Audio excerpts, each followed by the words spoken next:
look straight up like, wait, who us now? What you gon' do when we pull up on you like, ooh, touchdown. You already know what it is when I come through you. Ooh, shut down. Say, ooh, shut down. Say, ooh, what now? Tell me who you see when you look straight up like, wait, who us now? What you gon' do when we pull up on you like, ooh, touchdown. You already know what it is when we come through you. Ooh, shut down. Ooh, shut down. Say, ooh, give me that crown. I need that now, right now. Ooh, don't make a sound. This is my time. You hear the crowd. Yeah, we need that rain. Me and my team. Deja vu. This here a dream. We done all seen 100 times over back when we was just teens. Now we going dumb. Told them we the one. They would count us out. Now we counting up the funds. Now without a doubt, they be throwing up the ones. Like they was always rapping. Yeah, believe them if you want. Now they show love. Came with a dub. It is what it is. It isn't what it was. They all love to hate when it don't work out. Tell you that they always been down when it does. Look. Say, ooh, what now? Tell me who you see when you look straight up like, wait, who us now? What you gon' do when we pull up on you like, ooh, touchdown. You already know what it is when we come through you. Ooh, shut down. Say, ooh, shut down. Say, ooh, what now? Tell me who you see when you look straight up like, wait, who us now? What you gon' do when we pull up on you like, ooh, touchdown. You already know what it is when we come through you. Ooh, shut down. Say, ooh, shut down. Say, ooh.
Welcome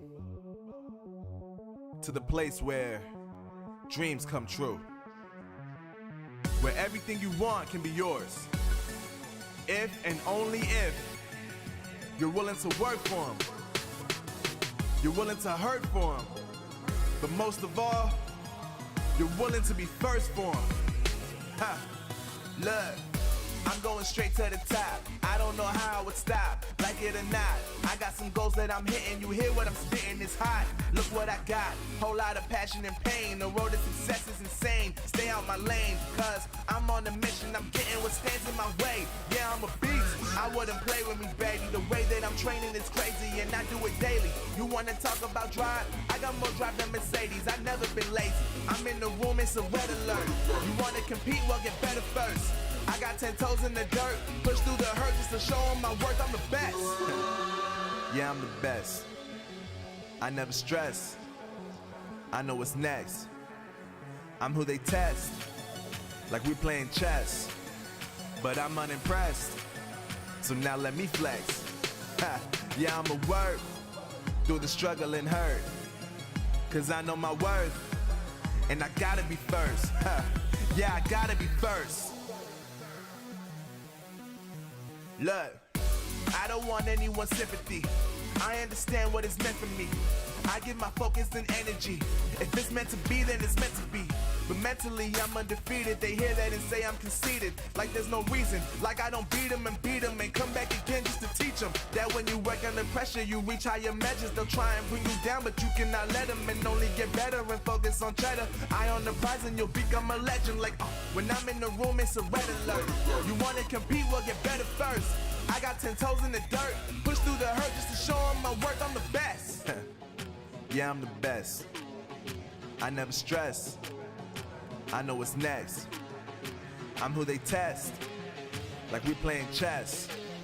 But I'm unimpressed, so now let me flex. Ha, yeah, I'ma work through The Snapdragon Pro Series is brought to you by Snapdragon Elite Gaming, Monster Energy, and DHL.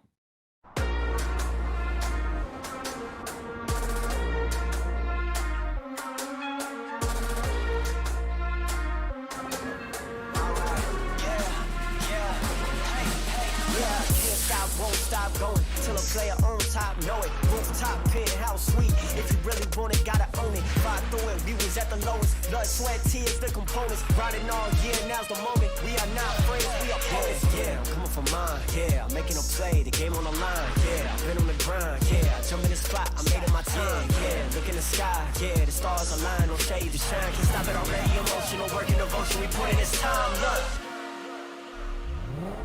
you won't stop.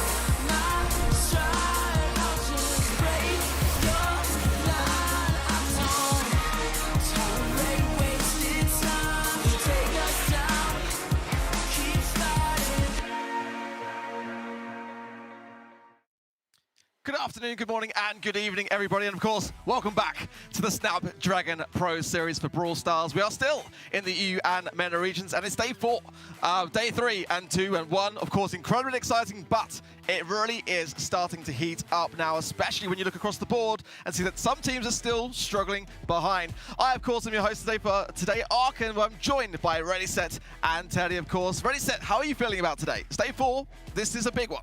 Feeling really excited. Things are starting to close in. We're dead in the middle of the Snapdragon Pro Series, and there's not a whole lot of time for some teams to catch up, and it's going to get really close. It is like, this is a pinnacle moment, Teddy, right? Because there are some teams that have been struggling to get off their mark, and if they don't today, it could well be in a position where it pretty much is all over for them.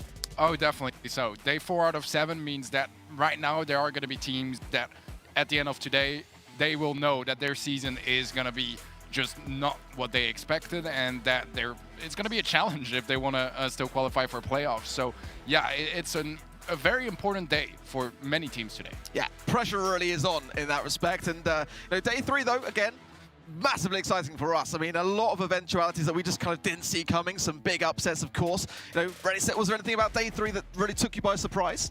Yeah, I mean, we saw Craze Clan compete as well, and I think a lot of us were hoping that Craze Clan was going to be able to take their first victory, though. We started things off with SK versus Dogster Lobsters, and Dogster is a team that we've really had our eyes on lately. SK, though, no different at all. Did really well at the Midseason Invitational, has been doing well throughout the BSC as well, and it's no different for SPS. And of course, that big matchup against Team Queso and Tribe. Huge result for Tribe Gaming there with a big 3-1, and again, Team Queso coming into that had been pretty much undefeated, so a big day for them. And of course, FA Baguette versus Craze, and we know how that one went, Teddy. Oh yeah, definitely. So I mean, for both teams, this would have been their first win of the season. It was Baguette to take it, and quite convincingly so as well. Nice to see some signs of life on their end, because they had yet to win a single set until this match, but they took 3 in a row, so a pretty good performance on their end. It was a close one, though. It was a close one. Gotta say, you know, today, Craze Clan really do need to be on their highest guard. A team that we expected could well be on the top, actually, of the leaderboard. But I'll right down at the bottom. We'll soon go to that in just a minute, see, you know, how things are shaping up within this region. But again, you know, this is what I love so much about the EU and MENA region. It's so competitive. Look at that. Reply Totem right out on top there. And, you know, it's easy to see why. 3 wins, 0 losses, doing fantastically well. But not far behind are SK Gaming, Tribe Gaming EU, Team Queso there with 2 wins to that 1 loss. In that lower region, though, there is one team, Teddy, which stand out to me, and that's Craze Clan. Oh, definitely so. I mean, 0 points, 0 wins. They've only won 3 sets as well in 3 play days. Just, yeah, a very underwhelming performance all around from them. And today is a day where they need to perform, because if they start the season off 0-4, there's not much coming back from there. Yeah, similarly though, ready, you know, Dogster, Lobster, FA Siege, FA Baguette, it's also a very big day for them. This could be the start of their big turnaround. It absolutely could be. Dogster has a very fearsome opponent in form of Reply Totem, and we'll see if that's Reply Totem's first L among all the Ws that they've accumulated so far. It's going to be a challenging matchup for both of these teams, in fact, since Dogster Lobster, yeah, it's standing at a 1-2 record, but that doesn't mean it's going to be any easier for Reply Totem to take a win today and face off versus these guys. I think overall we're going to see some very competitive matchups today, and especially, I would say, from Reply Totem, given that they've been doing so well overall throughout the course of this event. Yeah, undefeated and facing up against a huge underdog today as well. We'll check out the schedule in just a minute as well. But again, you know, for Craze Clan, they've got to get a win off the mark. They really do need to have to do very well today against Team Queso if they're going to be able to turn this one around. That is not an easy feat either. Team Queso are a team that have got so much background, so much history, and so much experience behind them. So I do worry. I worry a little bit for them. But schedule rolling in thick and fast, and of course, first match of the day will be Craze Clan versus Team Queso. And that one comes with its fair share of history as well. In comparison to the rest of the matches, actually that one carries the most amount of history. A huge grudge match there from Split 1 Open Finals and Split 2 Open Finals. SK Gaming versus FA Baguette after that. And again, no, they haven't really faced off against each other really at all in any of the splits. Same could be said for FA Siege versus Tribe Gaming EU is our 3rd match of the day. But that 4th match ready set of Reply Totem against Dogster Lobster. What are your thoughts on that one? Dogster Lobster, we saw them day number 1 of this event take down Tribe Gaming EU, and from then on, I think a lot of us had expectations. Yes, we were already believing in Dogster Lobster supremacy, but from there on out, we had some pretty high expectations for these guys, but Reply Totem are going to be a formidable foe. In fact, throughout this event, they've been pulling some seriously good stats. Dogster Lobster, I think we can say the same as well, but none of these matches are going to be necessarily easy matches. None of these are going to be pushovers. None of these can we really expect to take a W as well. As far as what we can expect from Reply Totem, I think pretty solid stuff in terms of the stats overall. Yeah, I mean, this is, in my opinion, the team to beat in the EU and MENA region. I mean, Rupsi as well. All the momentum really is in their favor, but Dogster Lobster have been capable of upsets. We've seen them take down, you know, Tribe Gaming EU, and that is a team again which are the #1 seed in the BSC in this region. So I gotta say, if there's anyone to take down the giants of Reply Totem, then it's likely to be Dogster Lobster. Let's take a look as well at the stats, because like really they are something to be marveled at when you look at Reply Totem and how they are faring in this region overall. Ready, set, talk us through it. I mean, that is the statistics of this team versus the average of the entire region. It is interesting to see that they've done a little bit less damage, taken a little bit more than the rest of the region, but more kills overall, even by a slim margin, is going to mean a whole lot. This is the average of the entire region. That includes titans such as SK Gaming, it includes Dogster, it includes Team Queso as well. And in terms of damage dealt and damage taken, I think we can start to also see kind of a tendency to run tanks comps that take a little bit more damage, heal a little bit more as well. And that can clue us into what we can expect to see today in match number 4.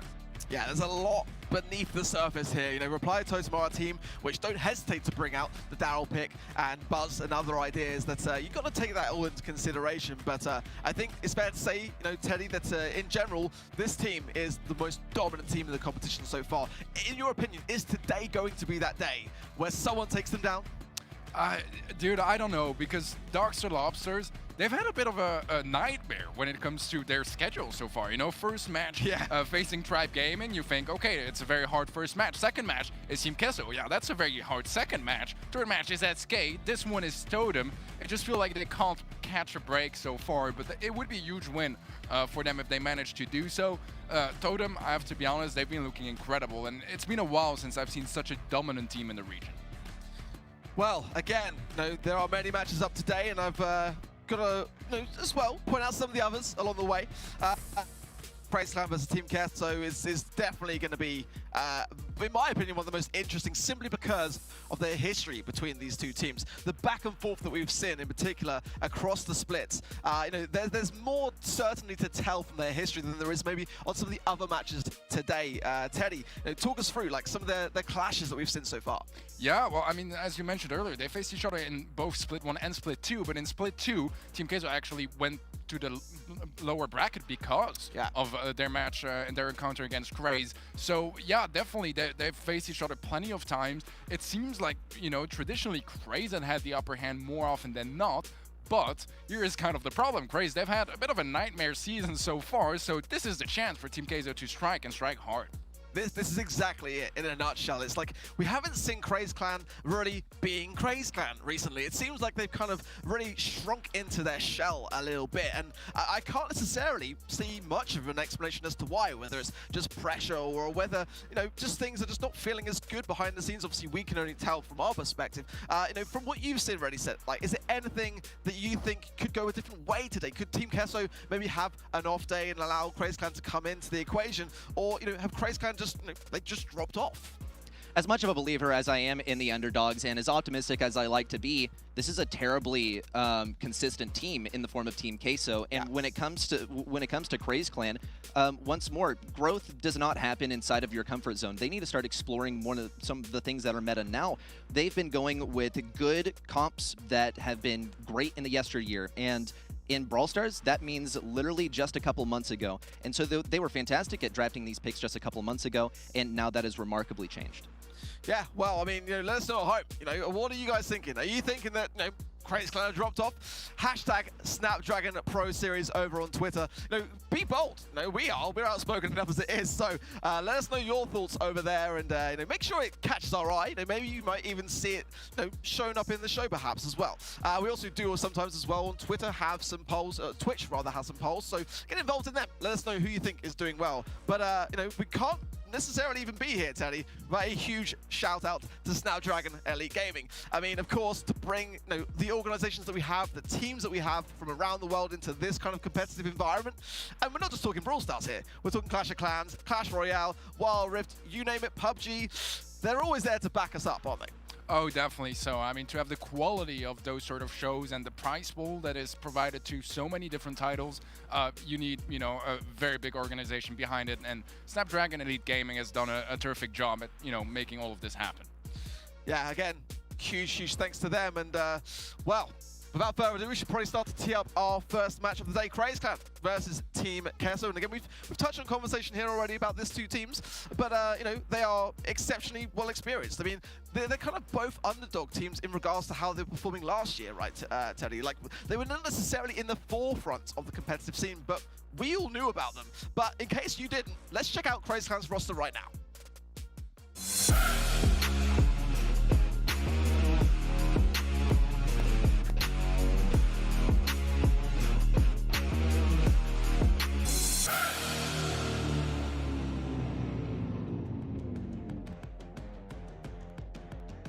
There we have it, Naui, Rama and Meow, and again, this has to be, realistically speaking, a dub for them today. They are behind. They have not won a single match in the challenge season so far. So no pressure, guys. No pressure. You know, Ready Set, no, what does a team like Craze Clan have to do today to make sure that they don't fall off the edge of the world? They got to dig deep and once more find their identity, and that's the identity of a team that mastered the draft early on, and that was able to take them so far within the competition early in the year. And now they've kind of stuck within their comfort zone, it seems, and while that works for a few months, once the meta has shifted in such a large way, now that we see brawlers like Carl, like Daryl, like the last pick meaning so much recently, they got to start exploring some other options. Yeah, they've got to explore, and again, against a team like Team Queso, not an easy feat at all. Let's take a look at their roster for anyone that maybe not be as familiar with them either.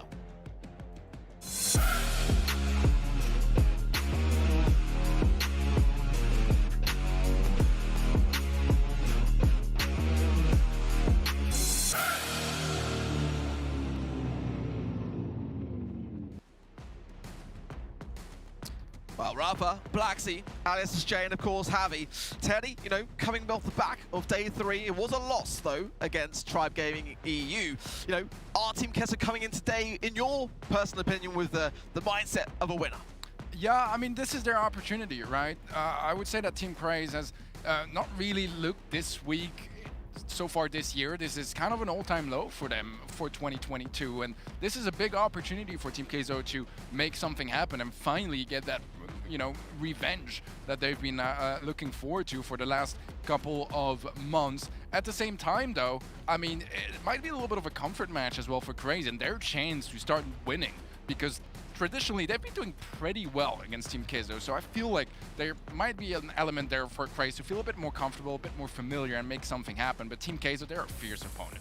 Yeah, we can't forget it. They really are. I mean, this is the head-to-head in terms of the stats as well. Definitely more damage output, very slightly on the side of Craze Clan, but also, you know, more damage conceded. Craze to me as well, in terms of the kills, more of an aggressively daring team, but they have a tendency sometimes to be overly so, and that's the thing. Whereas Team Queso on the other side of things, for me, they just have a bit more of an ability to stay aggressive, but stay in control along the way. And the question really is for me is, what kind of Craze Clan are we going to see today?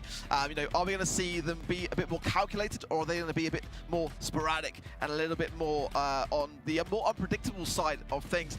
The other question I have for Team Queso is like, yeah, of course, a fantastic day 1 here and day 2, but we have seen a little bit of a drop-off with that particular team. You know, a bit of a rough MSI for them, a rough monthly finals for them in the BSC just the other day, you know, not being able to escape those quarterfinal stages. You know, there is a lot of things that are starting to build up over time, and whether that's something which is going to be on top of them today, that's my kind of reservation just a little bit. You know, Craze Clan have had definitely a rough time, but Team Queso arguably have the more experience. It's just a case of whether they're able to wipe the slate clean of some of their past performances. Right, ready, set?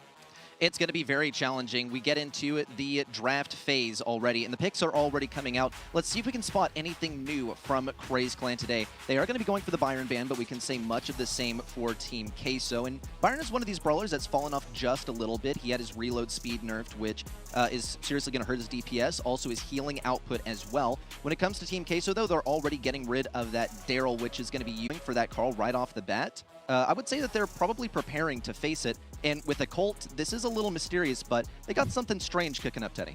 Yeah, Colt is a very interesting first pick because, I mean, it's decent on the map just because you can open the walls up with Silver Bullet, and that's very valuable. But besides that, it's definitely a hard brawler to play as well, especially at this level of play where you can kind of try to dodge those full clips quite consistently. Ruffs as an answer on the side of brings, you know, some destruction as well, and the sandbags can be very valuable, especially when you get the Carl on your side as well, to make sure that that hard counter is just out of the mix. So far I like what I'm seeing on the side of Craze. I am still very curious about, you know, why the Colt first pick from TQ. It's an interesting one, isn't it? I mean, really, Craze are clearly trying to double down with the Ruffs and the Carls so that it's kind of just going to further to their avail. I assume maybe looking to pick a Piper as well, because the Ruffs would be like the ideal counter for that idea. But Team Queso going with that early first pick of Colt is a daring one. It really is. I think the bans, to be fair as well, are really on point throughout. Both teams banning out the Byron and the Colette there, and Bell coming in for Team Queso, which is a great one to have for me, especially, you know, when you consider the fact that at the moment the Ruffs is the only real wall breaker on the side of Craze Clan for those little side lanes, so they can really take the control and allow that Bell to get a ton of value in that mid if there's a lot of shots to ricochet between the two. At the moment, though, there's definitely a small lack of range on the side of Craze Clan. I would say as well some lack of tankiness, but again, that's kind of why I like that Daryl ban. It's a really quite a smart one on the side of Team Queso. Ready? You're going to take this lead with Teddy for the cast. What are your thoughts on how the draft is shaping up to be?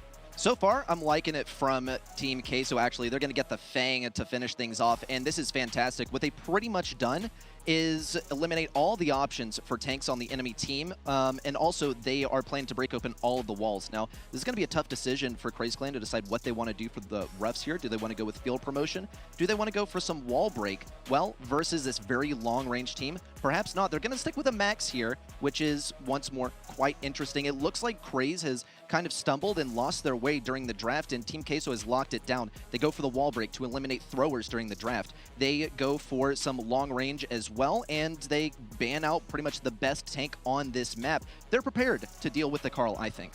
Okay, well, I like the draft myself. I think it's going to be a good one to watch. Teddy, you take it away, man. Let us know who you think is going to be winning in this position, because I think it's pretty... I think so too. I like what I'm seeing from both sides. I'm still somewhat curious about that Colt pick. I want to see it be very impactful, otherwise it's going to be a bit of a disappointing first pick. But yeah, it's going to come down to the gameplay really, and Colt is such a mechanical brawler as well to bring in the mix. Let's see how impactful he can be, as we already have some early sandbags popped in the mid. Rafa taking a fair bit of damage, and now we're getting pushed back as well. There's a decent control for Craze, but as they've lost a decent amount of HP as well, they might not keep it for too long.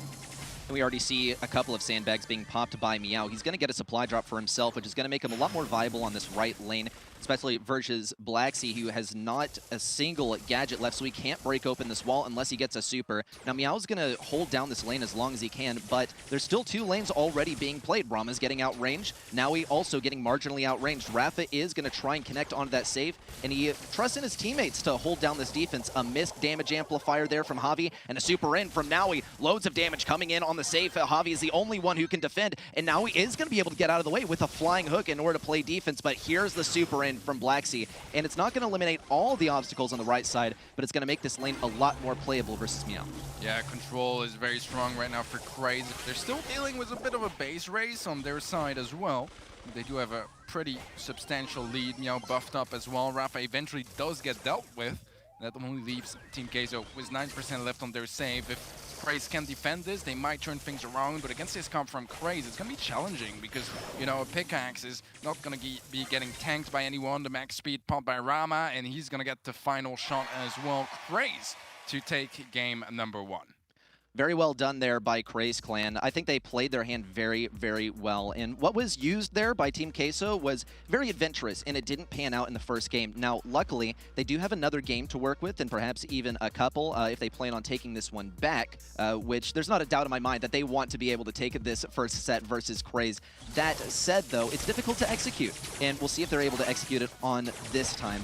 Rama on the right side is going to be getting an early super. We'll see Naui go down quite early on as well. And he feeds a super to Blacksea, actually, who is hanging on to his gadgets no more stingily than in the last game. He's already used all of his gadgets once again. Meow takes a left lane this time, and a push in from Rafa to try and get some damage on that safe. Still, though, Craze Clan is leading with a nice margin so far.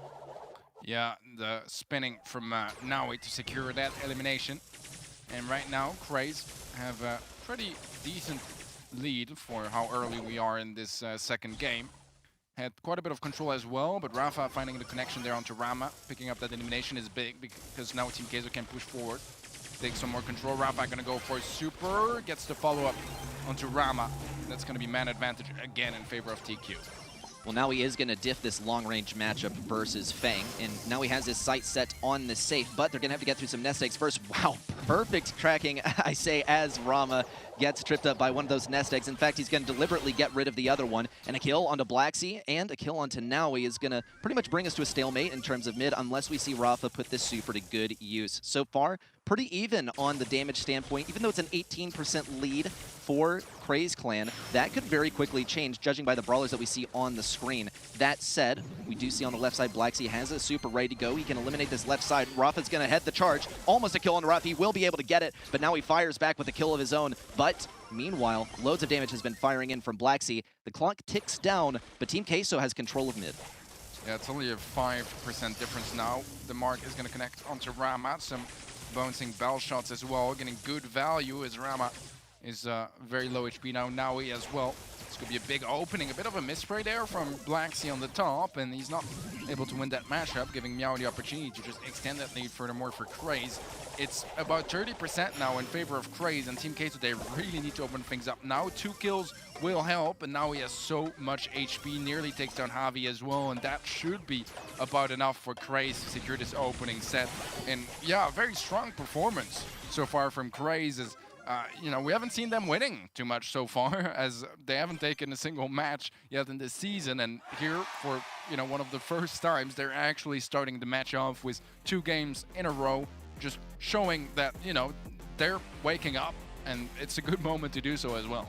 It's a 4-letter world. It's Carl, right? It's all about Carl. He's such a different brawler, and we can see relatively even stats, and I think we saw that reflected in the gameplay as well. It looked fairly even, and on the stats, it's just as even. The only thing that was not even was the damage dealt to those safes, and there's a reason that Carl has, as we saw in the BSC in this region last weekend. He's so strong, and even if it isn't plain to see why he wins all these matchups, you just got to play around it pretty much. Genuinely, Reddy says hit it on the head for me. Like the Carl lack of ban there for me was potentially that final nail in the coffin. I think, Team Queso are a team that know full well the power of that particular brawler in Heist. We've seen it time and time again. I feel like you've got to ban Carl here, right? Teddy, I mean, pretty much on any Heist map. Yeah, thing is, if you have a pick that really counters it as a first pick, I would be there like, maybe you can get away with it. But Colt was just such an odd first pick. Like, no one is going to be stealing your Colt. It's not a brawler we see all the time here. You don't need to first pick it. Yeah. Sure, it's not a brawler that gets hard countered too much. But yeah, when you have options like Carl open, I just don't really get it personally. I didn't really see the value of it. It wasn't terrible. Like, the set was fairly close. Both games were fairly close. But, when you have first pick, I feel like you really need to make the most out of it. And going for the Colt rather than the Carl just seemed like some lost value for me. Yeah, I'd agree with that. And again, as we were coming into this matchup, really, it's such an important one for Craze to get right. But so far, so good. Seriously, I would say very well done by Craze. Look, this is a 2-0 versus Team Queso. Okay, Craze, pop off. That said, though, we didn't see them really venture out of their comfort zone in terms of brawlers, with the exception of Carl. And at this point, Carl, you just got to pick him. If he's available, you have to go for him. The way this brawler plays out in the draft is just remarkable. He can always dictate the pace of the draft, and this is a job well done over the last week so far for Craze Clan. That said, it's just a single brawler, and I wonder how things will shape up if they pick Carl first themselves. This is only one set in. We haven't seen them get first pick yet.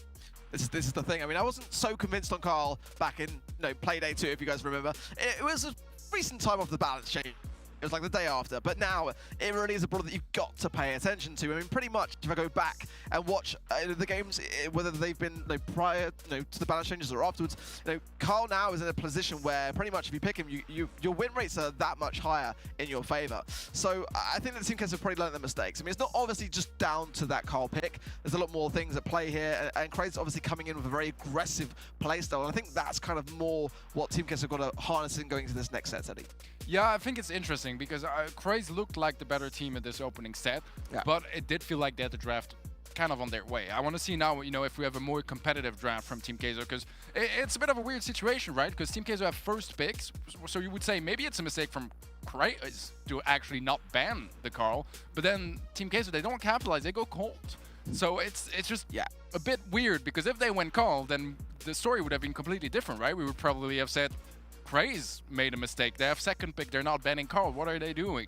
So a bit weird on both sides for this first set, but I'm hoping to see maybe a bit more of a solid draft and just a bit more of a call ban, to be completely honest. Yeah, I fully agree. I think you've hit that again, the nail on the head, but we are seeing that call ban instantly from Team Queso alongside the Bonnie and the Crow as well. Bo, and as well, the Bonnie there as well. Lola. What are we making the ban so far? I mean, the map, of course, being Ring of Fire and the mode being Hot Zone ready set. I mean, I do like the bans. I think that they're a bit more in keeping with what we'd expect to see on Hot Zone.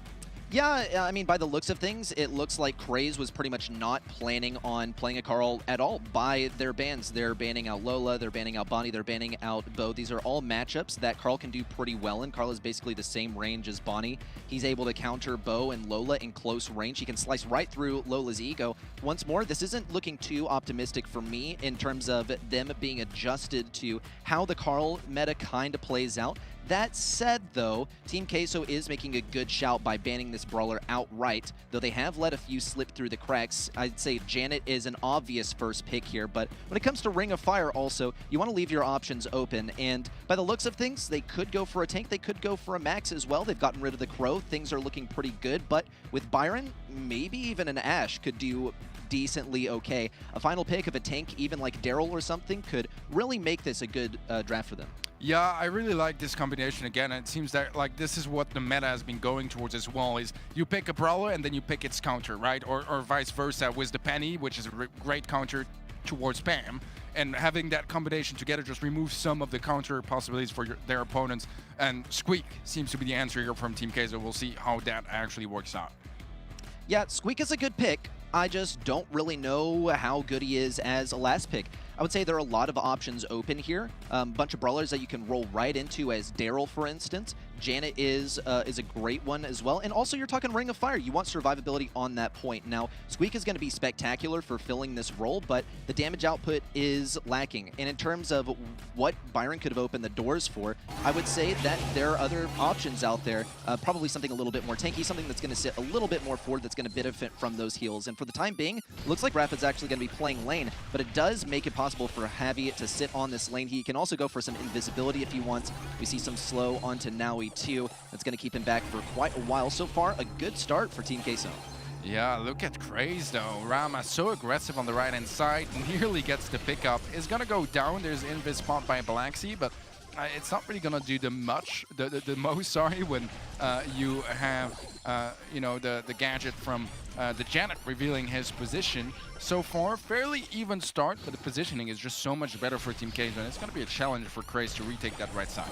Yeah, I'm loving the Leon on the right side. He's doing so well. Takes down Rama before he even takes down that barrel gadget as well. Now he's next up on the menu. There he goes. And Meow could honestly be taken down, but Blacksea is going to cut his losses. He's not going to get too greedy. He's going to play this very, very calculated, one kill after the other. Blacksea is unstoppable on this right lane, and now he's having so much trouble pushing in, but he is silenced Blacksea for just a little bit. Rama does need to throw down this turret, and he will get it over on the left side. It is a little bit vulnerable to some attacks. Blacksea will be able to almost take down Rama. Does look like he gets taken down after he tries to block Penny's shots with the lollipop drop. That's just not something you do. A little bit of a panic move there. As you can see, a lot of pressure has been put on Team Queso. Still, though, Craze Clan is trailing by quite a lot.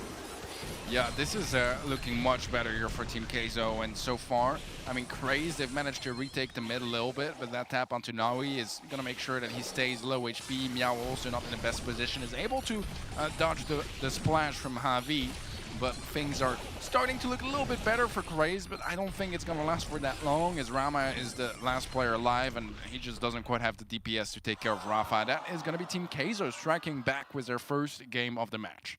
I'm getting some Hard Rock Mime vibes here, because if you let someone get in your back line that had that L-shaped bush that they can sit in for practically the entire match, and if you don't deal with them, they are going to mess you up for the entire match. There's just about nothing that you can do.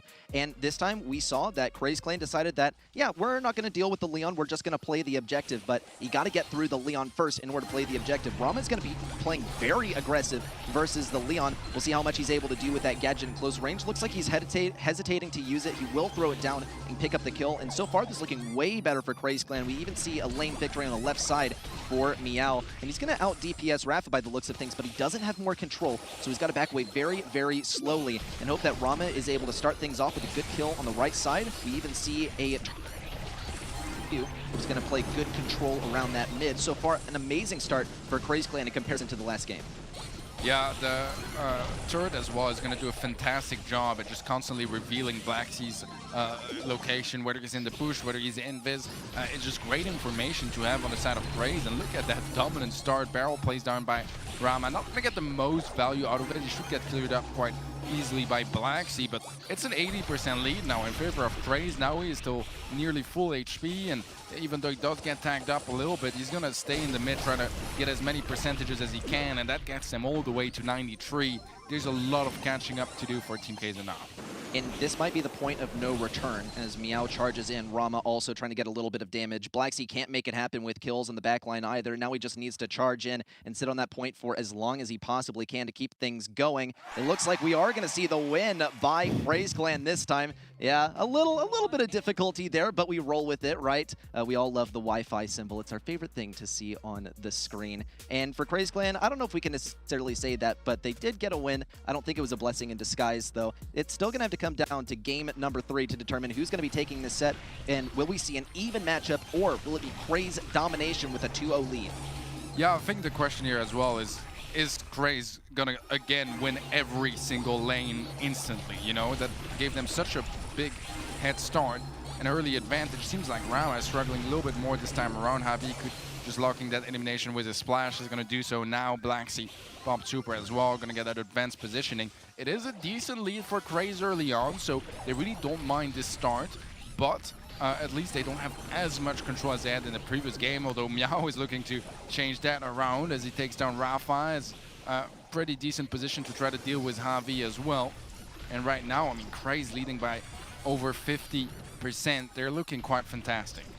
It is a good start by Craze Clan so far, but, ooh, never mind. Rama gets a takedown on the right side. If they let Black Sea continue to do what he did in game number 1, that was a definite loss for sure. That said, though, we have seen individual lane victories from Craze Clan, and it raised some questions as to why we didn't see pinches on individual lanes, especially when someone's in your back lines, but the confidence is there. Rama knows that he can get it done with his gadget and with his super as well, as we see that go down. Likewise, though, now he does fall, but Rama's able to establish some permanence on this point, just a little bit more capture. Meow rushes in as well, and now he has the health to make it happen. The Scrap Sucker also is going to eliminate any offensive capabilities of Team Queso, and Craze Clan now has a 2-0 lead over Team Queso in this match. Man, this is a great set for Craze to pick up, especially since it started quite poorly and it seemed like Team Queso had the upper hand in game 1. Craze was just great morale, you know, to just keep it up and turn things around in a completely different story in games 2 and 3. Stats-wise, I mean, a couple more kills on the side of Craze. The rest is fairly even. There's more healing on their side as well, which typically I would say that Byron tends to get more, but they've struggled on the side of Team Queso to deal with those healing stations. They stayed up for so long, and that was just a lot of value for Craze. Yeah, I'm interested in how the Byron was played here as well, because he wasn't played as much of an offense, or rather a support brawler. He was played more of offense. He was played more of mid. He was getting some good DPS versus Pam, sure, but the DPS is going to be lacking after that last nerf. And yes, his super can be a game changer versus squishy brawlers. He's not going to be able to compete toe-to-toe with Pam at mid. He outranges her, but she out-healths him, I suppose. She has that tankiness, and she's going to be able to sit on that point, which at the end of the day, that's the objective of this mode. Be alive, be on the point, sit there, and do that with multiple brawlers so you can constantly be ticking up that percentage. Yeah, the value from the Byron splash as well is not necessarily the best, because you kind of want to use it on someone that's on the healing station to get the damage on both the healing station and the player. Problem is, it's not enough damage to take down the healing station, and then the player can pretty much heal up in like 3 seconds, 4 seconds from that healing station. So it's just a bit of a loss of value, and I found that in that matchup, it seemed like Pam just had the upper hand, and the fact that he was able to dodge so much just made things look very nice for Craze. I've got to chime in as well. Like, for me, honestly, like, a lot of the battles were being won on those side lanes. I mean, you know, normally we see Black Sea just being able to go on an absolute tear with that Leon pick. But Meow was shutting it down so well with the Salty Barrel on the Penny side of things. You know, Penny's now at that stage in the meta where, you know, even against the Leon, you can just place down that gadget very quickly, defend yourself accordingly, and, you know, Craze are looking great. I mean, this is not necessarily what we expected to see today. They are fighting back, Tenny. Oh, definitely so. I mean, it's nice to see them, you know, in action, because really, so far this season, it's been a very shy, very underwhelming Craze Clan. But right now, I mean, we're seeing some completely different colors on them, and it's looking pretty good, and I'm happy to see them play this well. Yeah, absolutely that. And, you know, now the pressure's on. The pressure is on. Team Queso have got to come back from this. And to be honest, I feel like they can. I don't think their draft there was a bad one necessarily. I think that just, for me, Craze Clan have got that momentum going right now. They seem to be on a good day, as I put before we came on the show ready. Yeah, we saw the confidence as well on the right lane, especially on Penny when it came to dealing with that Leon. No assistance needed from Rama at mid. Penny was able to get it done. No Penny ban here, but I don't know how likely we are to see that on Super Beach, though. I think it's a good shout to ban out that Barley to start things off for Craze Clan. We also see some key bans on the side of Team Queso. They have that last pick. They want to keep things open for a tank, so they're going to go for the Gale ban as well as a Colonel Ruffs, which I think is quite interesting. They know that Craze Clan is very comfortable with this brawler, so they're going to go ahead and ban it right out. All right, it's kind of interesting, those bans on the side of Team Queso, because if you're leaving Carl open, you don't really need to ban Ruffs. Like, you're probably just not going to see him anyways. And Gale would have been a good counter, I think, to Carl. So I don't know. I'm not so in love yet with what I'm seeing from Team Queso. Byron is a good brawler. Surge is an option to deal with Carl, but it's still not exactly a hard counter either, because you only get your super so often, and I feel like, you know, the Carl super is not necessarily the biggest threat right now in Carl's kit. Just his regular pickaxe attacks are just so strong. And the thing for me as well, like with Surge, is like, yeah, it's obviously a counter to Carl, no doubt about it. But, you know, there is now much more of an awareness as players are playing those brawlers much more. Okay, adding the Max into the mix as well to make that Carl be even more mobile, I quite like, actually, from Craze. And it worked well in Heist. So, you know, again, if it ain't broke, don't fix it. Ultimately, for me, though, I do like the way that it's shaping up more so on the side of Craze Clan than it is for Team Queso at the moment. Something really tanky here would be great for me. I would love to see a Daryl actually coming through here from Craze, and they do like the Daryl pick. Whether or not, though, it's going to be one for Super Beach, we'll have to wait and see. But at the moment, Craze, I mean, they seem to be drafting in a very aggressive manner. So I want to see a big counter. And like you rightly say, Tony, that banning of the Gale, Tara's an interesting one we don't see often here, but kind of like it. I mean, you know, Reddy said, like, I think Tony's right. You know, banning the Gale here would have been surely a brawler which Queso would have probably liked to have had at this stage. Okay, and here comes the big man Ash. That's how you conceal your intentions to pick a Byron Ash composition. They could have done it right out. They had 2 picks in a row. They could have gone for it. Instead, they went for Surge as the counter to Carl, and typically I don't like Surge as a counter to Carl. In fact, I almost never do. But if Team Queso decide to be a little adventurous in allowing the Carl pick on the enemy side and go for a hard counter in form of Surge, they just got to find a good way to play it. And typically we see Surge played on an individual lane. On Super Beach, though, anything can happen. So if we see like a Byron Surge combo to start off the game, big pressure from Ash as well, I would say that could be a very strong possibility. We will see those Surge playing very defensively on the right side. He's hoping to get that first super off of Naui, but as you can see from Naui, he's going to be playing this exclusively at long range, but he has nowhere to go. He's going to get hit twice. Blacksea pops the gadget, but he won't have a third shot to shoot off, so he won't get that super quite yet. That said, though, he has good support, especially on the left side, as this matchup is being won. Now he pretty much just waiting for the Surge to come back, not doing a whole lot in terms of helping out at mid, and Team Queso continue to push up on the left side.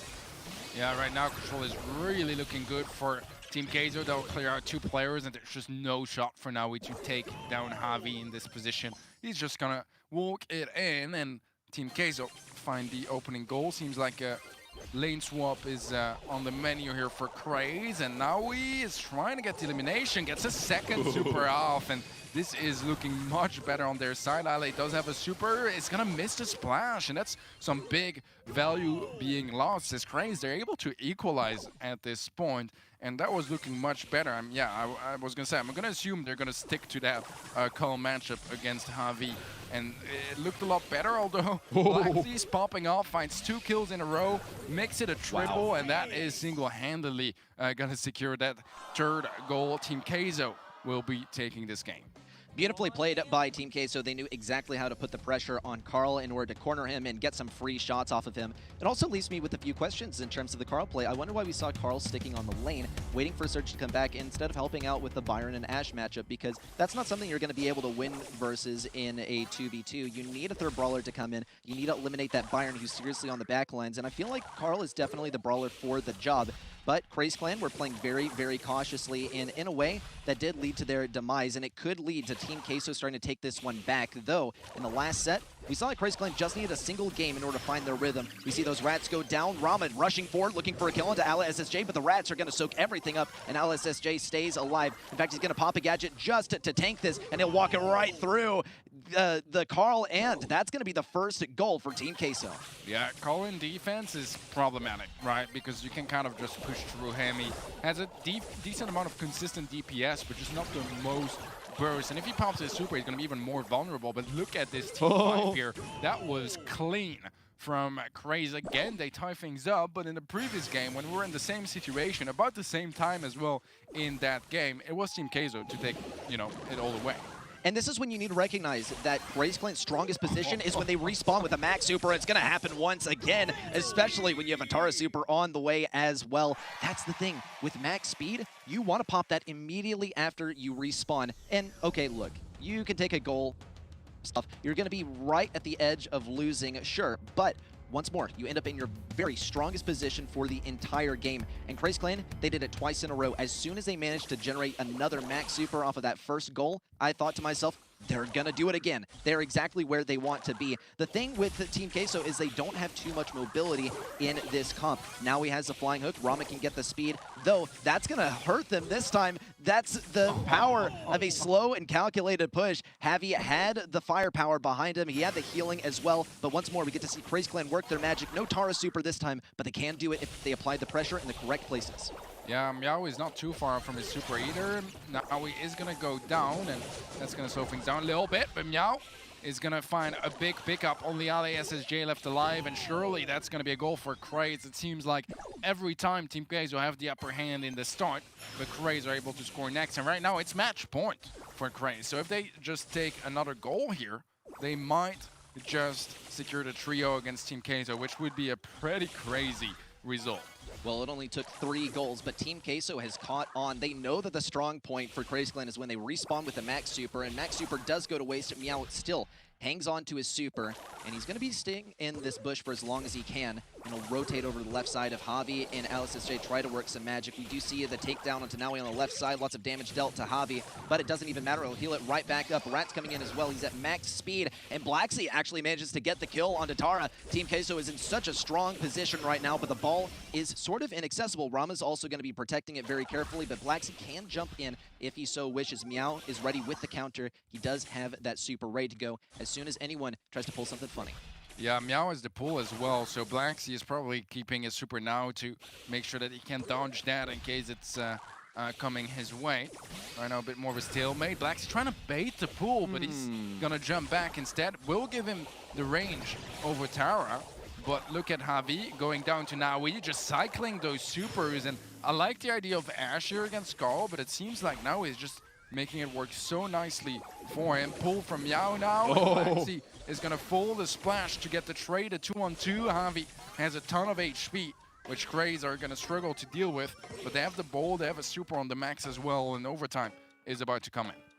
Rama has one more phase shifter left, and no gadgets with the exception of surges on the enemy team. That'll give them a little bit more tankiness when they decide to push in. Here it comes. Blacksea is going to super in, and it's a 2v2, but it's Javi and SSJ versus the world, and no matter what you do, you can't push. Never mind. How are they able to take him down in close range like that? That said, they're going to be pushing this up. Now he has a super ankle breaker in progress, and there's the double super from Meow, and a goal as well. Well done by Craze Clan, and it's a match point. Match done. Craze are taking this one.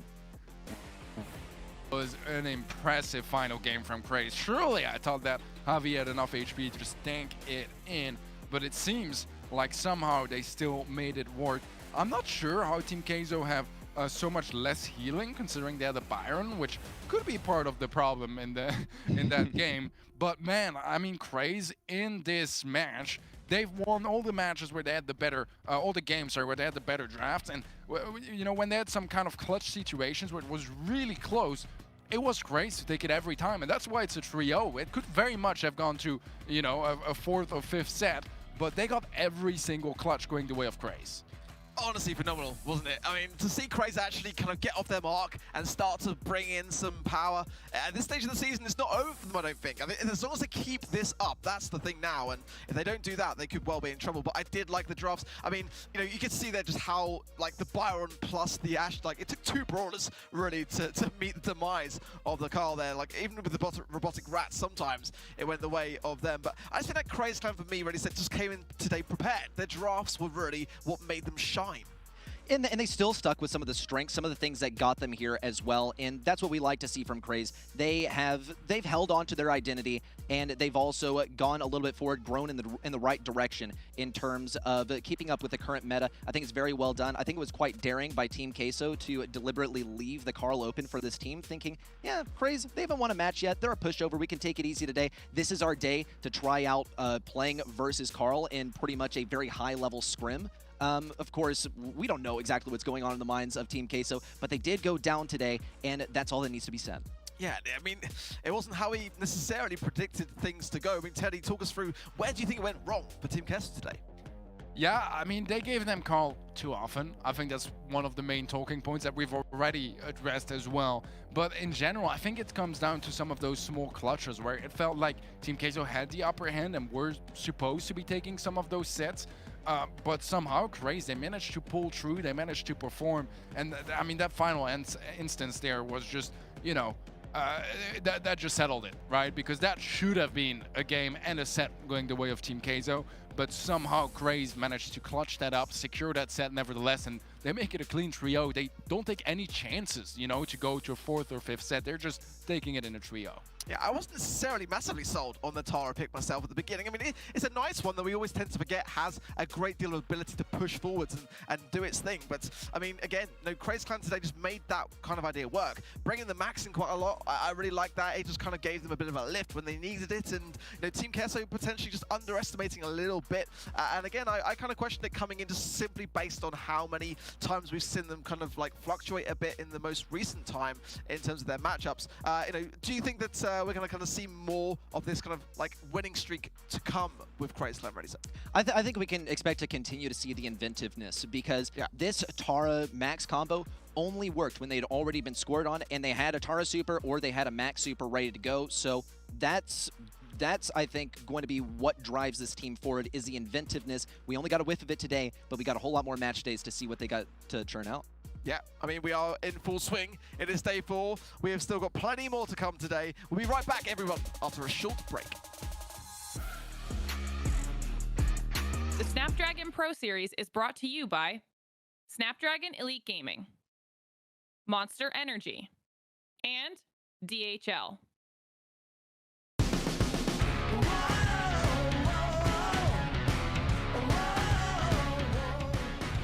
Brawl Stars. The player then decides whether it's real or fake. If the player decides that it's fake, the player has to point out which part of it is fake. Points are awarded for correctly identifying the prompts. Let's see how they did. Hello, my name is Rama. I'm the captain of Craze. It's true. It's real. I thought we're talking about the graphics, but okay. It must be real. I just played yesterday. Yeah.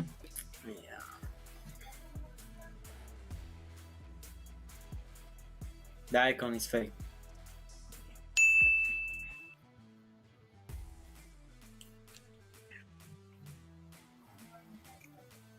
I think it's fake. Just the name. I don't think it's good. No.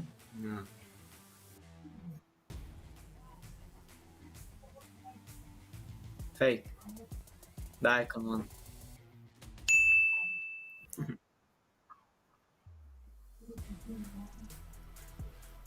Fake. Icon again. The other one. Ooh. The name. So 2 points, yeah? Yeah. I do for the rough surface.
Welcome back, everyone, to the Snapdragon Pro Series here in EU and MENA. I'm ready, set, joined at my side. We got Ark and Teddy. And we just got through a fiery match. Just played Craze versus Team Queso. And now we got another awesome match up on the docket. It's SK versus FA Baguette. Now, Ark, we can't really say that either of these teams have much history at all. In fact, I don't think we've seen them play before at all. But that's going to be the running theme for the rest of the day. Exactly that. Both of these two teams qualified through the split one stages and never ran into each other in the cups. So when it came to the open finals, they were on other sides of the bracket. They faced off. So we've really only got what we've got to go on for these teams, which is again, SK Gaming, which are a giant in the EU and MENA region. There's no doubt about it. And FA Baguette, who have had along the way some roster changes, some good days, some bad days. And again, similar to what we saw previously today with Craze Clan, for me, the question coming in is, what kind of day is it going to be for FA Baguette? Yeah, last week we left off with FA Baguette taking an amazing win over Craze Clan. Now we've seen Craze Clan creep back in as well, kind of surprising us versus Team Queso. Now for SK though, can we expect any surprises? We saw them go down to Reply Totem. We saw fantastic performance from them in the remainder of this series, as well as in the MSI as well. This is a very, very strong team. Is it necessarily the team to beat though? I mean, right now I would say that Reply Totem is probably the best team in the region, but SK, they're not far behind, and we know for a fact that SK, they're capable of beating them. That means they're capable of beating anyone, right? And more often than not, they will. So it's definitely an underdog story here for FA Baguette. They have shown that they can win those and they can perform in high pressure moments and in very high stakes. But yeah, they're the underdog, and it's going to be a challenging match for them because SK, they're not coming here with any intentions of losing. Yeah, because we started to see things ramp up for FA Baguette as well. In the last week, they did very well versus Craze Clan. I believe it might have even been a 3-0 victory for these guys. And with that new addition to their roster, Orca, they've started to find that synergy as well. And things have been looking really, really up for them as well. In terms of the draft as well, they performed remarkably. Now, SK absolutely has the capabilities when it comes to draft as well. If you want to get familiar with their players, though, let's give you a quick reminder.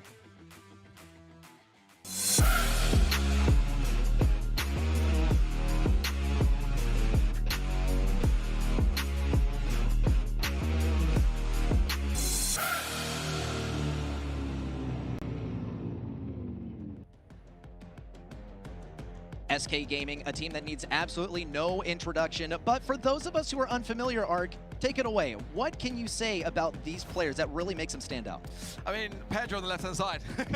I mean, he's the brains behind the machine, but obviously, of course, the brains behind the thumbs being IKSKA and Semantic. And, to be fair to them, it took a little bit of time this year to find their synergy as a team. I mean, this is like, a monster team, let's be honest, when the roster formed in this region. But again, Pedro in the background with the laptop and all the stats and all the figures pulling from there, it does give SK Gaming, for me, a huge advantage, especially when you look at things from like the staff perspective. It seems like Pedro is very, very determined to find a solution to Brawl Stars, some way to win the game 100% of the time, and by the looks of things, he's gotten pretty close. So far, only Reply Totem has managed to stand in their way, and beyond that at MSI, it was Zeta Division, and only by a very slim margin as well. In terms of players, though, we've said this before, Teddy, every single one of these players is the mechanically skilled player of the roster.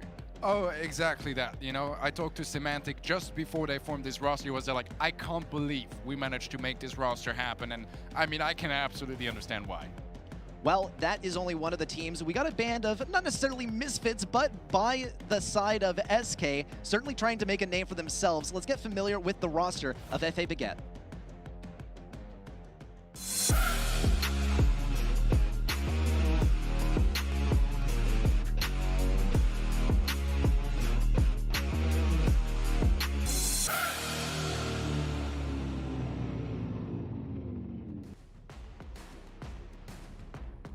FA Baguette, a team that has wowed us time and time again. Last week, taking their first victory in SPS, and now setting their sights on SK, such a formidable team. Shoto, Ekwek, Darkum, and Orca Goku, all players who have made a name for themselves in this region, or even in SESA in terms of Orca Goku as well, but all remarkably skilled in some different areas. Starting to gain some momentum in the competition, yeah, and I think it's a good time too, especially if FA Baguette can come in today with a big dub. It will give them even even more of a lift. But again, you know, this is going to be a rough matchup for them, as it would be for any team, let's be honest. I mean, as you rightly said, Teddy, you know, Reply Totem really are a team which are kind of going battling neck and neck at the moment with SK. We even saw SK pick up the win against them last night. But, you know, FA Baguette, we haven't really necessarily seen that same level from yet. But I think with, again, the addition of Orca, there is always a little bit of time, a little bit of teething time to bring themselves back into the mix. But, you know, don't rule them out. No, that's what I would say, really, is don't rule this team out. Fully capable of greatness. Absolutely. I think that this team can seriously show us what they're made of. Now, versus SK, there's a whole lot of more footage to go by, a lot of games to roll back since SK is such a prolific team, and they can start to hone in on some of the weaknesses versus SK, not just playing Brawl Stars, not just playing the current Carl meta, but also playing versus SK and finding those weak points in their team, ones that maybe not even PJ Guijarro can find himself. Now, Teddy, in terms of some of these players, though, walk us through some of their specialties. Well, you know, Aquark is bringing a ton of experience, right? He's been playing in competitive for a very long time now, and that is going to bring a lot of reinsurance and security to the rest of the roster. They also have Darkum, which also has quite a bit of experience, is the only one of the three that went to the World Finals. So it can bring, you know, a bit of that LAN experience, not the most useful now, but, you know, in high stakes, you want to make sure that, you know, you have everything together, and that can help out for sure. Orca has been one of the masterminds behind so many of the popular comps at the moment. So they have a pretty full roster, and I think the versatility that they all bring together is very valuable.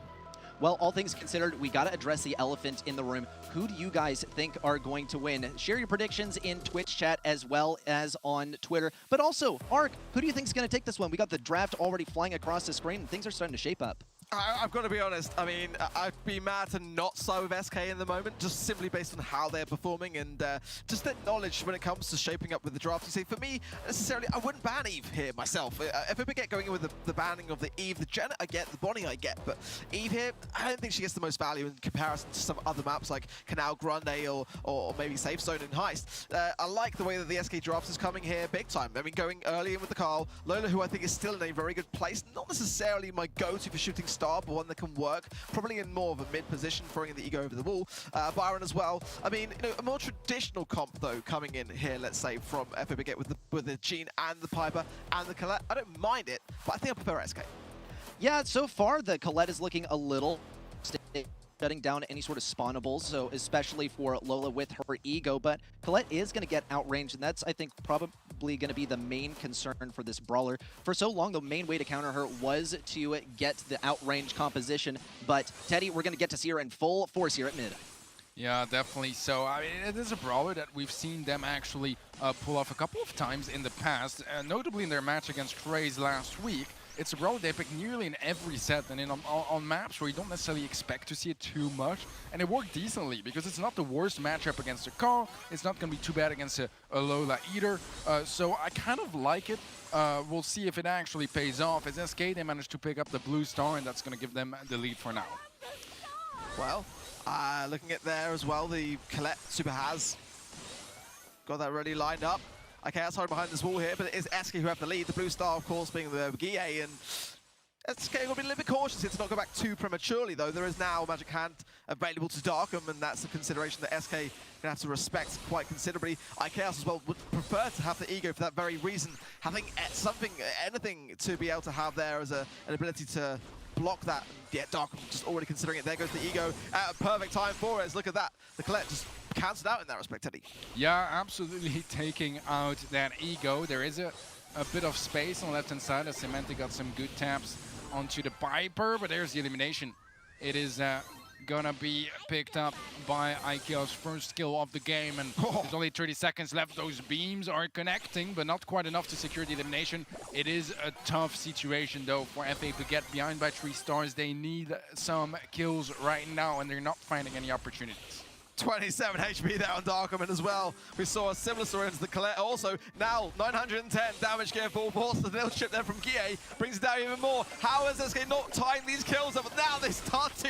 The splash over the wall there from Semantic, beautifully on point, and now considerable pressure and beautiful pinching there from Chaos and Gie into the mid. That was what I wanted to see. SK are a team which always play it slow and steady, but they always seem, more often than not, Teddy, to win the race. Yeah, you know, usually when you have a Gene that has this pull this early in the game and doesn't end up using it whatsoever, you know there's kind of a problem, right? There's just no opportunity to get that value, and Gene is a great brawler, magic puffs are amazing, really good at scouting and bushes, all that. But you need to get those pulls, and he didn't even attempt it, which, I mean, he didn't even have the option to really go for it, because he was constantly low HP, or his teammate was, and the pool would probably just end up being a trade, which is not the most value. But yeah, right now, that was a pretty rough start for FA Baguette, and it seems like SK, they're just trying to repeat history at this point. Okay, well, already Gear has got Super to hand, and Darkham again got the pull, but it seems to me like, for the most part, SK just making those supers work and carry more value behind them. Let's see whether FA Baguette will have learned from their mistakes now as Eco trying to push up that left-hand side, getting tapped to both, really beautifully done. Semantic throws over the splash, and that is it all done for that lane side, as now SK are just keeping the position, and I don't necessarily see why they've got to go on the offensive, or a bit of a miss, Colette super there, and yeah, the pin to display it as well. Big mistake showing through on the side of FA Baguette. It's the first set, but you don't want to see that off the bat, Teddy. Yeah, this is a rough start here for FA Baguette, as right now SK are leading by 5 stars if the Ego plays down on IKOS as well. And again, Darkum has yet to really make use of that pool, and the value is just really not there so far. Orca trying to get some tags and get a super, maybe clear up that Ego and get a connection onto the Colette at the same time. He does have a super now, but still, I'm waiting for that Gene pool, and in the previous game it felt like we just waited for it forever, and it seems like he's just popping that super to get his shield on the Colette. Yeah, big home recipe there from Equark, but I fully agree, Teddy. Like, Darkham is just not kind of committing to this magic hand idea, and they're trying to depend on the piper now, but there's no more gadgets that's available. Darkham low as well, as Gear continues to tap these shots up, and yeah, and he goes down again. We haven't really seen anything there, as now the pickups just start to fly in from SK, and not a single star on the side of FA Baguette. What a convincing game. I mean, I have to really commend SK for the amount of space they were able to build and stay, you know, always safe from those Gene pulls. Because when you think about it, for the majority of this set, Darkham had his pull, but he hasn't used a single one in the entire set, which is just so much wasted value. And it's not that he played it badly, it's just that SK were so good at creating space, staying away from it, having, you know, the Ego in front of it, having just solutions of dealing with it, and Darkum was too intimidated to make it work. And I mean, towards the end you would think, why didn't he pull? Because the Piper up close, that's just not going to be working out. Against a team like SK, you really have to come up with a plan. You've got to be able to commit to the ideas and really, you know, have that chemistry. FA Baguette just seem to be sleeping a little bit, really. They just don't seem to be kind of alert to the fact that SK are a huge, huge threat. They're so patient, and that makes them so dangerous. Yeah, I feel like on defense, then this could absolutely work 100%. The thing is that they weren't able to get the blue star at the beginning of the game, and all those opportunities to play defense, all those opportunities to get a pull when your enemy is pushing in, they are pretty much out of the question. That said, though, I think that the research here was very clearly done. Colette was played to be a counter to perhaps Lola, which was the final pick, I believe. And yeah, I mean, she doesn't really outrange Lola is the first issue. Lola does usually counter out Gene as well. That said, it's pretty clear that the footage has been rolled back and they're playing Brawl Stars versus SK, but they're completely out of their comfort zone by the looks of things. Yeah, I like that, you know, they're trying to do things different with the Colette pick here, which is not something that you'll see too often on Shooting Star. And I think that if you want to win against SK, especially when you're the underdog, you need to try something different. It's just usually better if you try something good, which I didn't feel like the Colette really was. I don't think it was too fruitful either. We saw the Colette super using specifically to get that shield and push in, and that's something you get for free just by hitting your shot as Bell. That is not really going to compete toe-to-toe with some stuff that the enemy team can offer, unfortunately, but it is creative, and you can see the creativity, especially from Orca at work here. Yeah, we've seen a rise of Colette recently. We have a lot of Colette play from teams like Tribe Gaming, EU, and Lenan, and I guess that's where the idea just started to shine through again, just to reignite a brawler which has kind of slipped a little bit under the radar. I don't mind it, but as Teddy rightly put it perfectly so, if you're going to pick a brawler like that, you know, make it work, and they just didn't quite do that. But Carl bans on both sides. The Bonnie and the Janet ban I like there in the favor of FA Baguette, just getting in there early to eradicate those, as SK would love to get their hands on them. There's going to be a Crow ban and a Gale Carl ban also to add to that Carl ban on the side of SK. For Sneaky Fields, the map being, of course, Brawl Ball, the mode. Lola coming in thick and fast early on, and Squeak is the response from FA Baguette.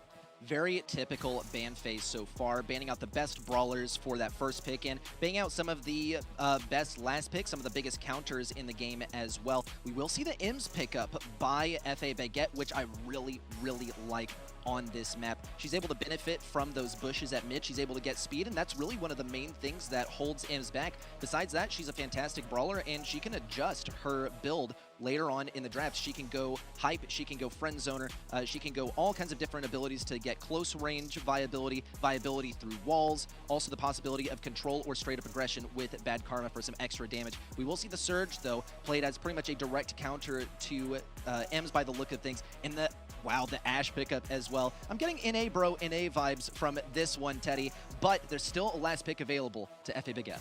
In the last couple months, every single time that SK has had first pick, or even second pick at times, they go Ashe for their final pick because, I mean, the Gale ban kind of just, you know, makes it somewhat clear that they have the intention of it. I think that's also why they went for DMs on the side of Baguette. It's definitely a versatile brawler where it's still going to do well even though you're not facing tanks. But in this particular situation, I mean, SK just kind of lined up for it. And against the Rose and the Squeak, it's definitely not bad matchups for him. Semantic that has been running that, you know, Ashe so often on Sneaky Fields.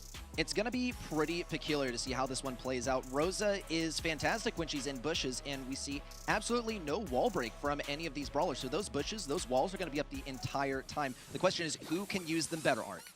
Exactly that. You know, it's kind of a rarity these days, to be honest, to see a Rosa coming in third pick. But, I mean, why not? You know what you've got against you, and as easy as that, Darkham able to get the early goal on the side of FA Baguette. I think that SK are going to be much more mindful of this, realistically coming in. They've got a really good comp to take care of it. But if Darkham is allowed to do that again, then this is going to be a game very quickly, Teddy, going the way of FA Baguette. We've barely started. Yeah, Darkham is so high HP right now as well on the slow onto IKL. Shield from Darkham, he's just going to tank it in, yeah?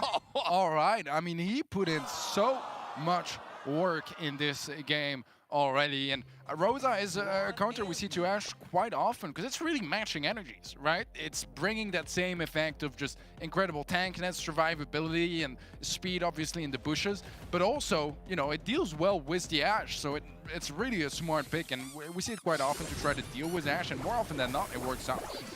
I mean, often combining Rosa with a Max is a great thing, but with the Speaker, you don't even need it. Look at the way that FA Baguette are all over this, and there's nothing, seemingly, that at the moment SK can do about it. 20 seconds on the clock, it's looking like deja vu yet again.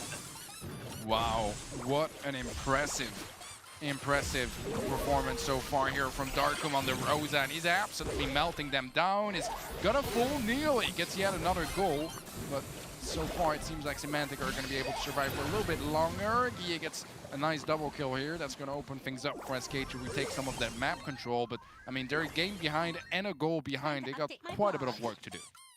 Wow, I mean, this, yeah, to say that is putting it lightly. I think SK have got a world of work to do now. They've got to start to shut down Darkham, which now, to be fair, than they are starting to do. It's a nice chop there from Kie over the top, putting his position there aggressively onto Equark. I like this a lot, but again, they've got to stay aware to this. They've let their guard down so much now, and again, Darkham with the snatch there, and surely going to be able to walk this in yet again. FA Baguette with a great draft, a forceful draft from them. Bring it back. Wow, what a beautiful read here from FA Baguette, and I think they were ready, you know, for the Ashe, because I've seen SK bring it out so often on Sneaky Fields. At this point, I mean, Baguette surely did their homework, and they were ready for that Rosa pick, because it's just a really clever one in that matchup, and it definitely went a long way for them.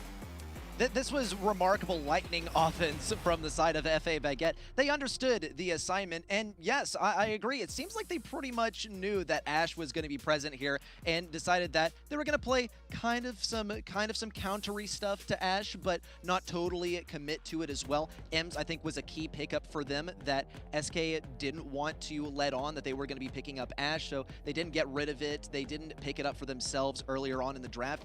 That said, still, they kind of got outplayed here, and they got outdrafted.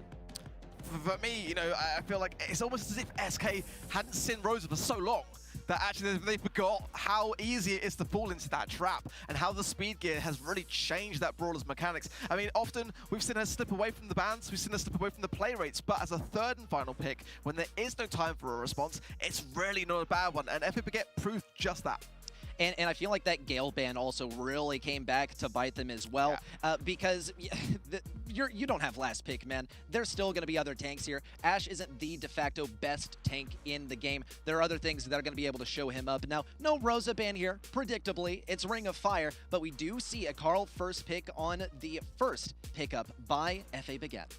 All right. Well, I mean, you know, we've heard and seen quite a bit of that Carl first pick, so we know how much of a threat it can be.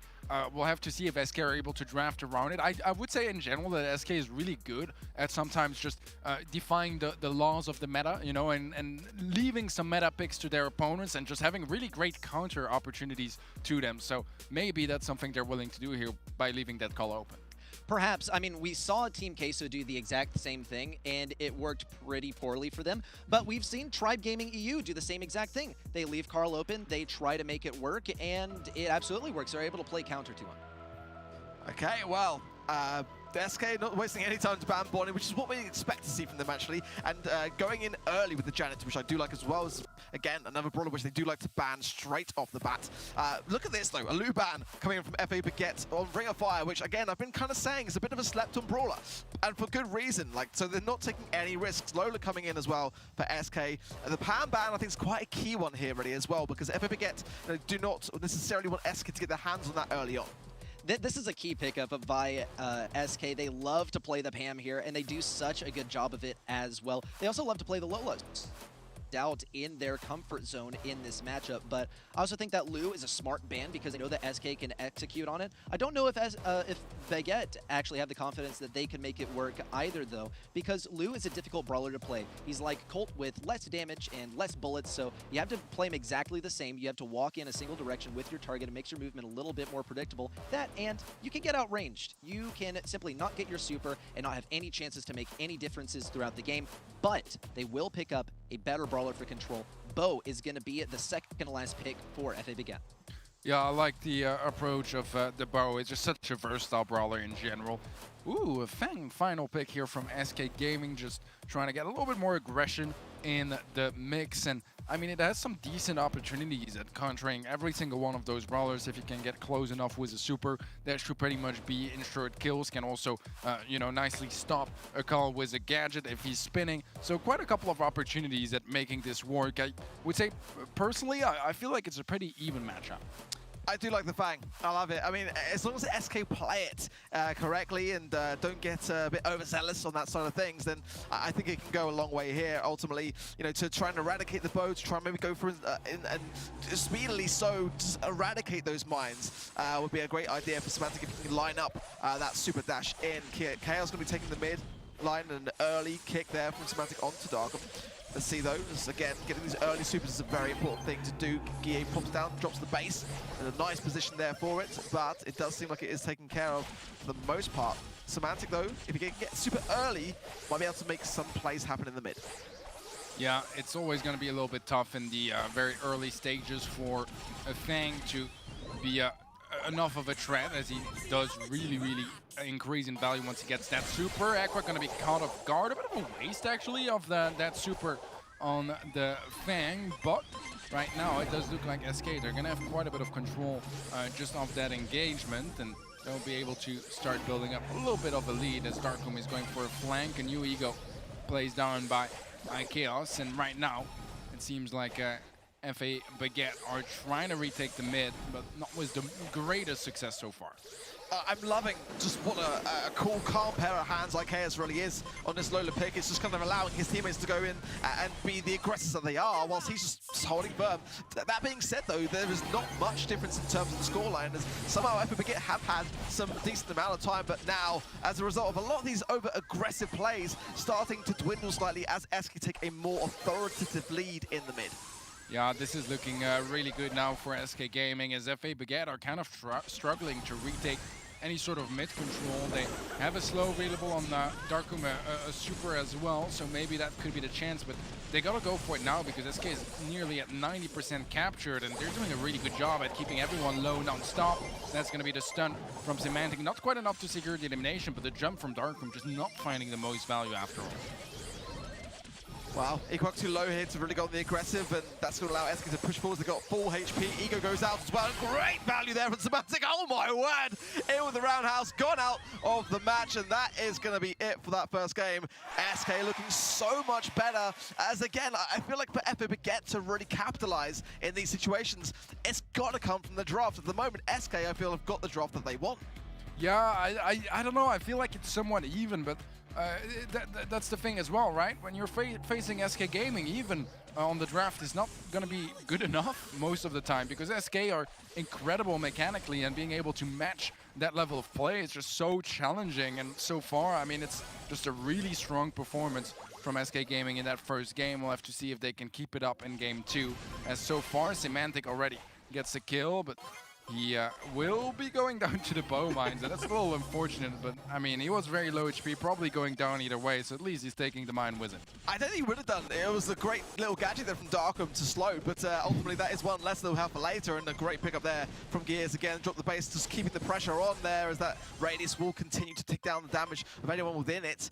Now Darkum coming back into the equation, but so much time invested in the mid already by SK. Semantic just juking wonderfully, and again going into the perfect time for it. Roundhouse kick yet again, and Gear taking the skies.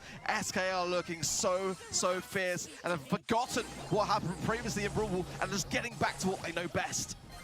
Yeah, it's so interesting as well, you know, that they picked a Lola into a Carl, and they're still making it look so easy, whereas you would think in general that Carl is a terrific matchup against a Lola, but it just seems like SK, they know better, and that's the thing as well with defying the meta, right? Is just, yeah, making sure that they have other alternatives to just picking meta brawlers and having meta counters to them instead. And right now, I mean, they're making some magic happen as they take this set. Beautifully done, I've got to say. Really, really nicely done. SK, especially off the back of what happened in Brawl, could have definitely come in with a different mindset in that game, to be completely honest. They could have easily faltered, or easily got it into their minds that they weren't going to be able to bring this one back. That was night and day difference, really. I believe so as well, and I think we also saw some good adjustments by FA Baguette over the course of the set, but it simply didn't work out for them. They played within their comfort zone first, they played very, very aggressive, and that simply did not work out. Then they tried to play a little bit more control, and then a Semantic pop-off happens. That's simply how it goes. You play a little bit out of your comfort zone, and they're going to be absolutely coming for you and honing in on every single pain point that they can locate as well. I think that it was key, though, how we saw some other brawlers shift their playstyle as well. We saw Bo play his mines a little bit more aggressively so that Lola could not always have that attack, keeping them out of range. I think we saw some good development from FA Baguette over the course of the set, but 2 games is not enough time for them to have caught up. Yeah, I think again, you know, it's one of those situations where I don't feel like SK clearly had a better draft. Maybe they had a slight upper hand, or it's even, or it maybe even Baguette may have had some advantages here and there, but you can't play a fair fight, you know, against SK Gaming. You need that draft to be going your way, and I feel like FA Baguette maybe should have taken a little bit more risks or try something a little bit more creative, because if you're playing the meta, you're playing, you know, by SK Gaming's rules, and that's exactly where they shine. You really need to catch them off guard, like with the Rosa pick from earlier. Otherwise, I feel like you have very little chances at making it work. You have to throw them something that they have not encountered before, so they have no data on it, because that, I think, is a large source of SK's strengths, as they have the data, they have history on their side, and they intend to use it as well. Though, we'll get some replays as well of that last set. We saw pretty much differences in the playstyle from FA Baguette, not necessarily playing it to their advantage. Yeah, I just loved the combination with the Janet going in, but I've seen a little bit of a drop-off, actually, of Lola playing in mid, and I just don't know quite why, because, again, IKL's there making us look so easy, and the aggression combined there, as we've seen Semantic kind of going towards this Fang option a few times now, as opposed to the Stu, which he used to really mantle on this particular map. But yeah, the value of the back of those combinations there, it really did speak for itself, and SK, again, off the back of what looked like a bit of a shaky game in Brawl, unlike them, actually, to be shaky in Brawl. global, looked like they were so much better. I think now is the time to wrap this one up, and like Teddy said, you cannot give an inch to FA Baguette to find something within this draft that can catch them, unawares.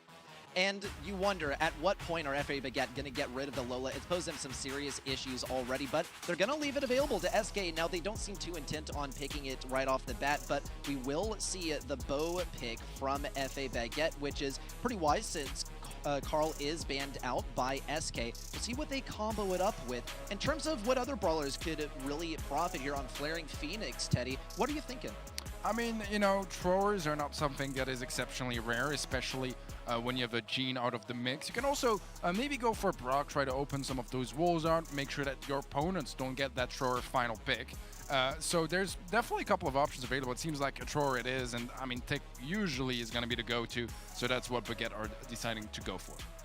Yeah, I like the control elements that FA Baguette are going with here, and SK going on the other side of things with just aggression and healing ability, stamina over time, which both can work. Ideally, FA Baguette here are going for like the long game or approach of just kind of control, and SK looking to have the final pop-up. The Piper is a daring one though on the side of SK. They need to get that wrapped up early in that respect. Tara coming in again. I mean, this is an interesting thing we saw earlier already with Craze, but coming into Flaring Phoenix, I don't know whether I'm a big fan of this, to be completely honest, Ready Set. I do like the combo of Bo and Tara, because when you see Bo, you don't immediately think of Super Totem, you think of the mines, and Super Totem is going to be a huge player in this matchup. In fact, this is something you might even see on Snake Prairie as well, the Bo and the Tara synergy, because you can get one of the most powerful supers in the game practically for free. Now the ball is in SK's court to decide how they're going to play against this, and I wouldn't totally be shocked to see a Fang. It's not going to be spectacular versus a Tara, but Sprout is absolutely going to be the one for the job. It's pretty much the next best thrower behind Tick, especially when it comes to long-range interactions like this, and when it comes to knockout. You want to make sure that you can block out that mid area and when things start getting hairy and the poison starts closing in. Overall, I still think that Tara will be able to get good value even over a Sprout wall, and Tick definitely has an advantage over Sprout in terms of long-range damage, though SK are, once again, playing within their comfort zone. Yeah, definitely so. And the fact that there's such little destruction available as well on all of those brawlers, or at least not like free destruction, it means that the throwers might be very, very important when it comes to this set. And I feel like, yeah, it's going to be Sprout and Ticks all over the place here, really initiating, trying to find kills, and being very important in those later stages. It's also going to mean that the little destruction that is available is going to matter even more. They really need to make sure that they remove, the most important walls for their opponents. Yeah, ultimately that's the key here, really, especially with that Sprout pick for SK. That's going to be a big factor. But the one thing that I kind of consider here is, like, if the strategy going into this is bring in that Bow Super Totem, everyone hunker down and try to earn their supers, SK Gaming are a team which will punish that. They'll go on the aggressive. They'll just try to overthrow it. And I kind of worry. I worry a little bit for FA Baguette if that is their intention there, as it could be a troublesome one. Let's see, though, going in. They're not going for it just yet, or either that, or they already have done. Great actual timing there on the Tara Spirits to come in there. Semantic was surely going to connect that shot. We are coming in a little bit late, must be said, so I imagine that the Super Totem giving the value. So perhaps actually FA Baguette onto a roll here, but can Semantic bring in the ice? Oh, he gets one. Can he get two here? I don't know. Orca, yeah, Orca's going to shut that idea down, but a great start for FA Baguette under the circumstances, Teddy. Oh, definitely so. Definitely so. They have two supers on the side of SK, though, that they managed to carry over for this round. Could be a pull still there from Orca. He's definitely teasing it, but not committing to it just yet. And Semantic choosing to not remove any walls for the time being. Will actually go for the jump now, leaving just a single wall on that right-hand side. We'll see if that is going to make a difference when we get to the later stages of this round. Zekios is still sitting on the wall, not deciding to really go for it just yet. And seems like it's still the tag game, but we have 5 supers in total available. Everyone but Semantic has a super right now. Good pressure from Mike House on that left-hand side. Nice wall shut down, but Orca coming in with the response, and it is a connection. Lovely gadget there from the support from beyond again from Orca to be able to continue the pressure onto Semantic here. He's going to fire some shots. He's low in HP, but at the same time, Orca coming with a lovely pickup, allows the 3 versus 1. FA Baguette really are adapting as they go, and again, I'm not a massive fan of some of their drafts in this particular map. No, I would love to have seen what SK did in the early outset of that game, actually, whether they didn't go aggressively enough onto that Super Totem at the beginning outset. But again, you know, that Tara pick, it is working. Orca, as we know, loves to get involved in the draft and loves to bring in some out there ideas. I think that is the key here. You've got to continue those ideas, and this one, for me, I'm starting to become more sold on. Yeah, I like this a lot from FA Baguette, and I feel like the Tara pick is just also something that you don't really practice against a lot, and it kind of comes back to what Reddy was saying earlier, you know, talking about the fact that there's no data for a brawler like Tara on this map, because it's just very rarely played in competitive on something like Flaring Phoenix. And SK Gaming, more than any other team, they really rely on that practice, you know, and on that hard data and on the stats. And that's just something that's going to be less available for some of those kind of quirky picks that Baguette are bringing in. And Tara seems to be a very good solution right now, as we get an early kill there from Equag, making it a 3 versus 1. And it seems like they're looking to make this set a quick affair, and it's a whole different FA Baguette than for the first couple of days of the season. It's really surprising for me. It really is. It's almost like FA Baguette, depending upon the map and mode, either thrive or drown. And this is the thing, at the moment they are thriving. It's such a rarity to see, honestly. Teams take SK all the way, and it looks like, it feels like that this could well be all over in that respect with the way that FA Baguette are playing it. They look very, very comfortable. They're not getting too aggressive too early on. They're looking to eradicate one player on the side of SK, making it that 2 versus 3 and bringing in the pinch. My Mania on the right-hand side does connect there onto IKS. It's a little bit speedy to try to push himself back into the mid, as Semantic there have a nice connection, trying to control this mid. But look at that, FA Baguette, they're not in any rush. They're just sitting there waiting with supers and waiting for SK to make the mistake. Yeah, the tabs not quite connecting there from Semantic, and a homemade recipe could maybe have secured a kill. The Sprite Wall was going back into Ikeos' hands with Transplant. And Darkoon and Orca both have their supers on the right-hand side. See if we maybe see a pull. Darkoon in a bit of a tricky position. The Thickhead dealt with ease by Semantic. He quite pushed back. Right now it does look like the position is quite good. A 1-for-1 trade. It's a 2-on-2, but that Terrible could turn things around. He's gonna go for it, gets a double suck, but I think the Gas is gonna get the elimination. I love it. Did you see that? How intentional that was there from Semantic, knowing the mines were there and knowing that they were going to be able to trigger and then break down the wall for them, and then just the team wipe. Beautifully done. SK now have got a great opportunity to start to bring this back, but the problem is now the mid is kind of completely eradicated. Semantic there with a beautiful shot, and luckily for him, the Orca could not bring in the support from beyond fast enough there on the gadget side. This is a big potential turning point here for SK now, as the first time they've already had this 3 versus 2 so early on. Yeah, I like the gadget discipline as well in the set of SK Gaming. We are in the 3rd round of this game, and they all have at least one gadget left, which is quite rare and not at all the case of FA Baguette. They really went all in for those 2 first rounds, and this is going to give quite a decent advantage to SK getting in this one. Semantic is going to go for another homemade recipe this time around. I think it either didn't connect or Aqua healed up enough to tank it, but wow, that was a close call. Just shy there, yeah. I mean, I'm so sure Semantic feels like he got underpaid off for it, and a nice takedown of that ticket very early on. That's going to see the demise there of Equag easily done.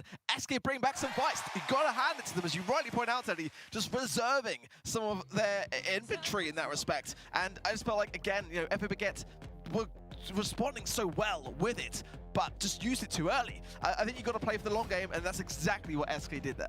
Yeah, in general, the meta is going to be to use as many of your gadgets in the first 2 rounds, because ideally you want to win those 2 and not have to bother with the 3rd round. Problem is, if you don't, and your opponents are keeping some, well, that 3rd round is going to be a big advantage going their way. So far, though, we have a decent bit of control here for SK, just slightly more aggressive positioning, as right now FA Baguette are going to be starting to look for some early tags. They don't have to be as hungry for it, but look at that. Semantic already gets a kill, and this is a rough start here for FA Baguette. Yeah, Caster's Curse. I think it looked so much like FA Baguette were just going to steamroll themselves into the 5th final set, but they've just forgotten themselves now. There's only one round here separates SK from a win. FA Baguette were in such a commanding position, and now they're all over the place. The Super Totem going down there is a wise move. SK now not really in a position to do much about it, but a big tap there onto Equok on that top right-hand side, and that's going to force him back. I feel like FA Baguette can bring this back, but they're going to have to bring out every trick in the book. Yeah, they certainly will. Darkum has his bow mines. We'll see where he decides to place them. It's going to be in that mid bush, trying to just have a little bit more information on Semantic's whereabouts and make sure that their movement is a bit more predictable. It's going to buy some time, but they do get taken care of quite easily by SK. Left lane very passive from Guy, as he doesn't want to be feeding Equok too much. Another super from Semantic, going to keep opening that map up, and it seems like so far that has been more advantageous for the side of SK. Yeah, I like this, just to kind of force out the Tara, really, and now on the right side, Chaos will know about it, and that's, you know, really at the cusp of his range. He's going to be so cautious now. Yeah, as Orca comes in, pops the gadget, but shots were on point there. Semantic just getting a little bit, oh, beautiful synergy here. Oh, the wall's coming crumbling down. That is it. SK will take it, and what a way to do so. Beautiful stuff from them, as they did not hesitate to shut the ideas down when FA Baguette started to get some momentum in that knockout set. Yeah, I love how they were playing the max range as well, you know, making sure that they were not in range of that pull, that if the pull were to come true, it would at least be surely a free kill for SK Gaming. So great work on their side, and I mean, this final set, it really felt like it was FA Baguette's ticket to set 5, but SK Gaming doing SK things, right? When it seems like things are not going their way, they still manage to pull through and somehow make it work. Beautiful things on their side, and a very strong performance overall here. But FA Baguette, they didn't look half bad either in this match. Exactly, that was the thing. It really did almost go all the way. As, you know, we said going in that we had to see some clever drafts from FA Baguette, and there was a good one. I mean, they had that Tara idea, it was working ready set, but again, once SK are pushed into a corner and you start poking away at them, they will fight back, and they'll fight back hard.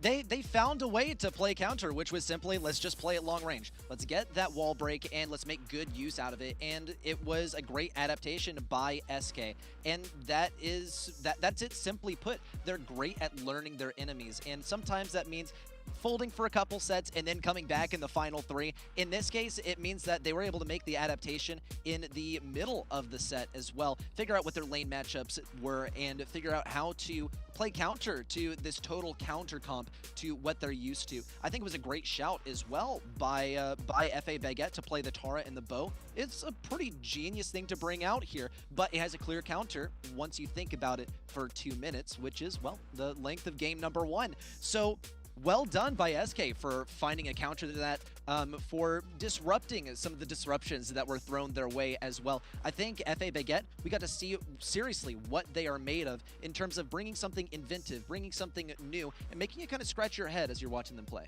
Yeah, I mean, I feel like more often than not, their drafts were very successful, and they looked much better than for the most part this season. You know, besides their win against Craze last week, they had a bit of a tough start. It seems like they're not going to be taking down SK today, but I'm more confident in what I'm seeing now than what I've seen so far from Baguette. So it seems like that synergy is starting to build up. Those drafts are starting to be more solid. I like their approach, but SK, they're a tough opponent. No matter how good your drafts are, they're always going to be a big challenge. And especially when we got to the later parts of the draft, we saw the Sprout pick up, and that's pretty much a hard counter to Tara as well. Something that they could have banned out Tick, and they could have picked up Sprout for themselves if they had so wished. They probably would have played versus Grom, honestly. But still, there are some holes in the strategies that SK has done them a great favor in pointing out with their expertise in the game. So we can probably expect FA Baguette to come back with so much fire in their next matchup next week. So it's not the end of the road for FA Baguette. It wasn't just a one-time thing with a win over Craze Clan, who's now doing spectacular as well. By proxy, FA Baguette has a bright future ahead of them in SPS. They do, but again, time is ticking for them. They're now at a position where they've got that one win, you know, over the course of 4 days, so they're going to have to really fight back hard. Today was a great day for them, and I fully agree. I think that we've seen a bit of a transition with them and a bit more progress towards where they need to get to. But ultimately, you know, that next play day is such an important one now for them. They're a bit on those risky lines, and they definitely need to fight back. Definitely a much better day, but some work still to do. to prepare for as well. A whole lot of stuff going on this weekend for them. They have qualifiers to prepare for as well. So it's not the end of the road for them, and it's not the end of the road for us either. This is only the halfway point. We got some awesome matches coming up next after a short break. The Snapdragon Pro Series is brought to you by Snapdragon Elite Gaming, Monster Energy, and DHL. Welcome to Real or Fake. Here's how it works. The player is given a prompt that contains information from Brawl Stars. The player then decides whether it's real or fake. If the player decides that it's fake, the player has to point out which part of it is fake. Points are awarded for correctly identifying the prompts. Let's see how they did. Hello, I am Inso, and I'm the coach of Reply Totem. Sweet dreams. Send an attack from the opponents to the deep for 1 seconds. They would however wake up from any damage. No. Yeah, I think it's true. Because like if you eat them, they wake up from the stun. Yeah, I think it's true. Like it's true. My bad. Just 1 second. Yeah, it's 1 second. I figured it out lately. After. Wow. Rough cuts of barrage over a target area, dealing 700 damage with each. Icon is good, description looks good. I don't know if it's air support or like airstrike, but I'll go with air support. I think this one is true. What is it? The name? Oh yeah, I guess. I look so bad as a coach actually with these questions.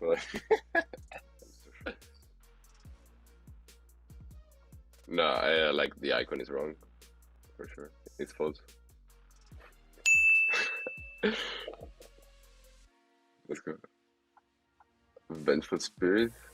King shoots a homing inside. At a visible point within the large area. Deal up to 1000 there. I think this one is true. Looks good. The name is good. Icon is good. Yeah, I think it's correct. Oh yeah, I guess so. I mean, it's kind of the same though. Like length is kind of. Producer is current edge. No, the icon is wrong for sure.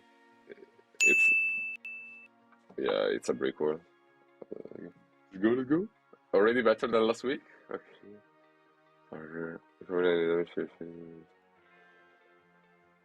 I mean, probably both the icon and the name then, I guess.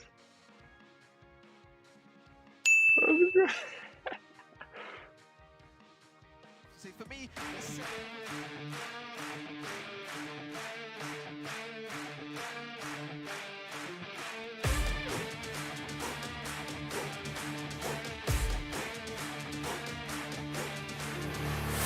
Look at my shine with the blow. This is my time with it though. This is my time to be way at the top. Me and my guys gon' pay out the block. I don't look like boss. Time's right, and I know the sea is walking in the limelight. Promise you gon' wanna watch like a sci-fi. My guys are high rises, high tide. Might drown if you come to my side. I pledge allegiance for lifetime. My squad connected like Wi-Fi. We grind and you see the highlights. This my life. It ain't a game now. Me and you, we ain't the same now. Lions coming out to play now. Opposition out the way now. Out of the way. You wasn't invited. Say you come to play. I dare you to try it. You don't wanna try me. Then step up to my team. Yeah, out of the way. Yeah. Out of the way. Yeah. Out of the way.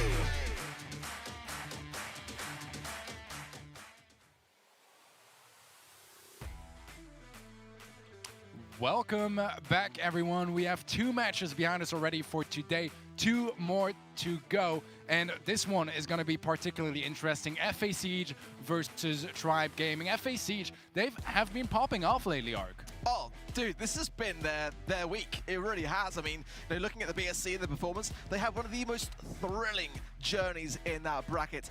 They took Tribe Gaming EU all the way to the 5th and final set. They had a huge upset when they knocked out SCMN in that quarterfinals, and there was some history there in terms of their rosters, which they had to overcome in their narrative. So at the moment, as far as all intensive purposes are concerned, they are flying at the moment. Oh, definitely so. They've been looking really good. If you guys don't know, by the way, they're called OGS in the BSC, so something to keep into account. But ready, Tribe Gaming, on the other hand, I don't think they need much of an introduction. They've had quite a fantastic season.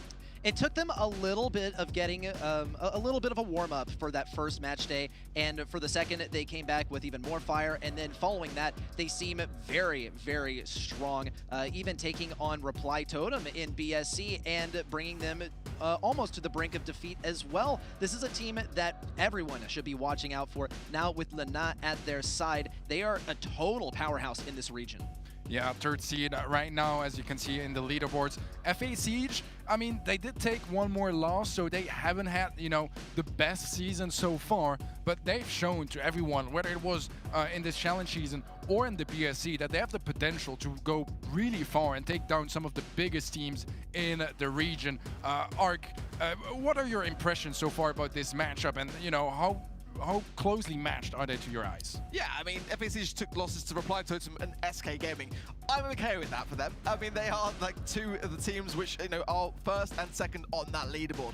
Absolutely, you know, I think it's fair to say that in terms of FA Siege and their prospects moving forwards, the majority of their games now are going to be slightly easier, I would hope for them at least. But again, like looking back at how they performed this weekend, this was a matchup that we saw. We saw OGS or FA Siege face off against Tribe Gaming EU, and it was a masterpiece to watch. I mean, it was so back and forth.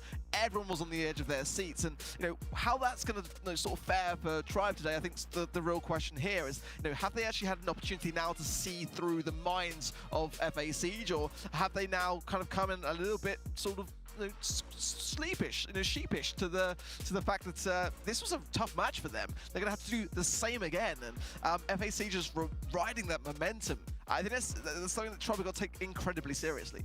Yeah, I feel like, you know, with how close that semi-final in the monthly final was, it could very much go the way of FA Siege. But now Tribe, they might be ready for it as well. If you guys are not familiar with FA Siege, this is their roster.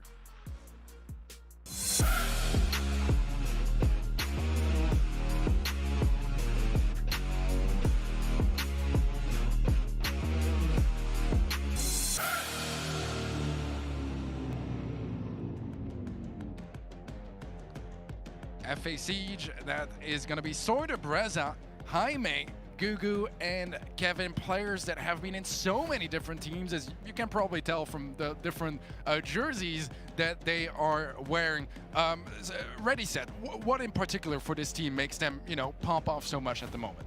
First of all, you have to congratulate the guys on managing to get their jerseys from every single different team they've played on all in one shot. It just goes to show that this is a band of players that have so many different individual skills that bring them together as a powerful roster. If there's one guy that catches my attention, it's got to be Gugu. We've seen him repeatedly bringing out some top-notch mechanical skills, and his teammates do a great job of synergizing, getting the lane switch-ups in his favor, and enabling him. Yeah, man, I mean, just remembering some of the face cam moments of him recently, just the energy, you know, and the happiness on every win, it really makes my day every time I see it. But guys, they are facing a fierce opponent. It's going to be Tribe Gaming. Let's check out their roster.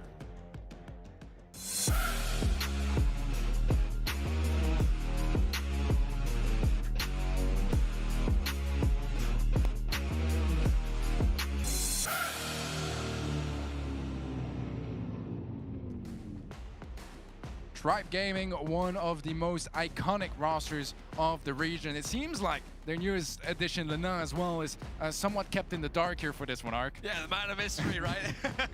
I think he's actually as well on holiday right now. So, you know, hashtag Free Yoshi got its way. I mean, he's off the bench in that respect. And now it's, you know, hashtag Free Lena, I guess. But again, you cannot underestimate the experience behind such a team of Tom, Drage, Yoshi, and Lenan, all of which have seen so much in terms of LAN experience and, you know, really high pressurized circumstances. They're not used to being in this position, I'll be honest, against FA Siege in the way that they are performing at the moment either. So as far as this one's concerned, anything can happen. Oh, definitely so. I mean, yeah, they are very closely matched. Overall, I would still say that probably Tribe Gaming is still a slight favorite when it comes to consistency and, you know, their history in general in competitive Brawl Stars. They have been one of the most legendary teams in the region, with players like Tom that have been in competitive since 2019, which is pretty crazy to think about for sure. But Reddy, I mean, you know, Yoshi, Drage, Lina, such incredible mechanical players. Do you think that is going to be enough to take down FA Siege today? I think it just might be. I wonder how the reintroduction of Yoshi into the normal playing roster is going to be as well, because he's been on the bench just a little bit, right? Now freed from the clutches of the bench again. And this is kind of the Tribe roster that we're familiar with, that we saw perform really well at the start of the year and hopefully can bring it back once again. We saw Tribe get actually a pretty good uptick in their results once Lina was fully integrated. Now that Yoshi's back, hopefully the rest has paid off and we get to see the Tribe that we're a little bit more familiar with. Of course, you have Drage at the helm as well, and I've had the pleasure of playing with Drage, right? Hashtag Dragey set as well. And I got a lot of respect for the guy. I think he does a great job of heading the draft, and when we get into those drafts, I think we can expect to see some of Drage's ideas on paper. Yeah, Tribe definitely have been very consistent on those drafts, right? Very rarely do you feel like they are incredibly counterpicked or really don't stand a chance.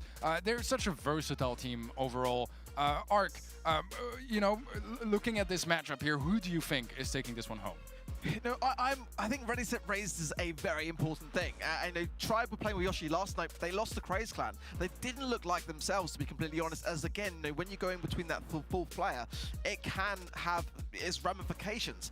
I think that, to be honest, you know, given what we've seen so far from OGS or, you know, or FA Siege, it could be their day today. It genuinely could. I mean, you know, that match over the weekend was with Lina, so this one's going to be with Yoshi. How they're going to adapt to that is going to be a real testament to Tribe today. They should be the team to win this, in my opinion, but I think FA Siege could very well cause an upset. Yeah, you know, the fact that they are playing with Yoshi means that maybe some of the team synergy isn't as good as it used to be because he's been on the bench for the last couple of weeks, and that might be an opportunity for FA Siege to make something happen. Do you agree with Ark's take on this? I think that Tribe can still pull through some good results, right? Because so far, I think we've seen very solid stuff from FA Siege, but I'm kind of a believer, right? I think that you ever get on Brawl Stars for the first time in a week and then you absolutely pop off. I think that Yoshi might be able to make some good use of this rest, come at this with a refreshed mind. I think one of the most evident things was that the mid-season was getting quite tiring, and everyone needs to take a break every now and then. For that reason, I'm putting my money on Tribe Gaming this time. Well, we got some head-to-head stats here between FA Siege and Tribe Gaming, as it seems like it is fairly close. A little bit more kills, a little bit more damage on the side of Tribe Gaming, a little bit more damage taken on the side of FA Siege. Not the most surprising, considering Tribe are 2-1 right now this season, FA Siege 1-2, and I think that kind of shows how important today is for FA Siege, not only from the standpoint of the leaderboards, where they kind of really want the win here to be very competitive for this season, but also, you know, to prove that it wasn't just a one-time miracle run in the monthly finals, that they can consistently be a threat for those tier 1 teams. Yeah, exactly that. I fully agree, Teddy. I think for me as well, it's one of those things where FA Siege's performances within the Snapdragon Pro Series is where they've kind of struggled the most. In fact, like, a lot of their success has been outside of this competition, and today they've got to bring it back in. They've really got to be able to give Tribe a good run for their money, as you know, they've got the, again, experience behind them. They've got the patience and the perseverance behind them as a squad. So they're not going to be going down easy. You know, Tribe are going to have so much now knowledge from the weekend to be able to throw straight back the way of FA Siege. Yeah, I've heard so many people talking, you know, about OGS, FA Siege, how great they're looking at the moment, and that says a lot, because it means, yeah, a lot more commitment into looking at their drafts, looking at their comps, looking at how they play and how can they deal with that. It seems like so far we'll have the double Crow, double Amber ban as well, then Janet banned down by FA Siege, and the Squeak ban from Tribe. A call first pick to open things up. I think this is quite interesting. Amber is a brawler that we see show up here quite frequently and do a phenomenal job, though I don't know about the double ban. It seems like she wouldn't be really there as a first pick, and this is FA Siege kind of thinking ahead in the draft as well. Now, when it comes to the Carl pickup first, this is a good shout by Tribe Gaming EU. They just got to make sure that they can play into this well. And with FA Siege already picking up Bonnie, that's a fantastic brawler to have on your roster, but it's one that Carl is going to be able to deal fairly decently with, unfortunately, for Bonnie. Now, when it comes to Penny, I don't think we can say necessarily the same, Mark. Penny here is a bit of a tough one for me. I haven't seen it get great results, but it's definitely okay.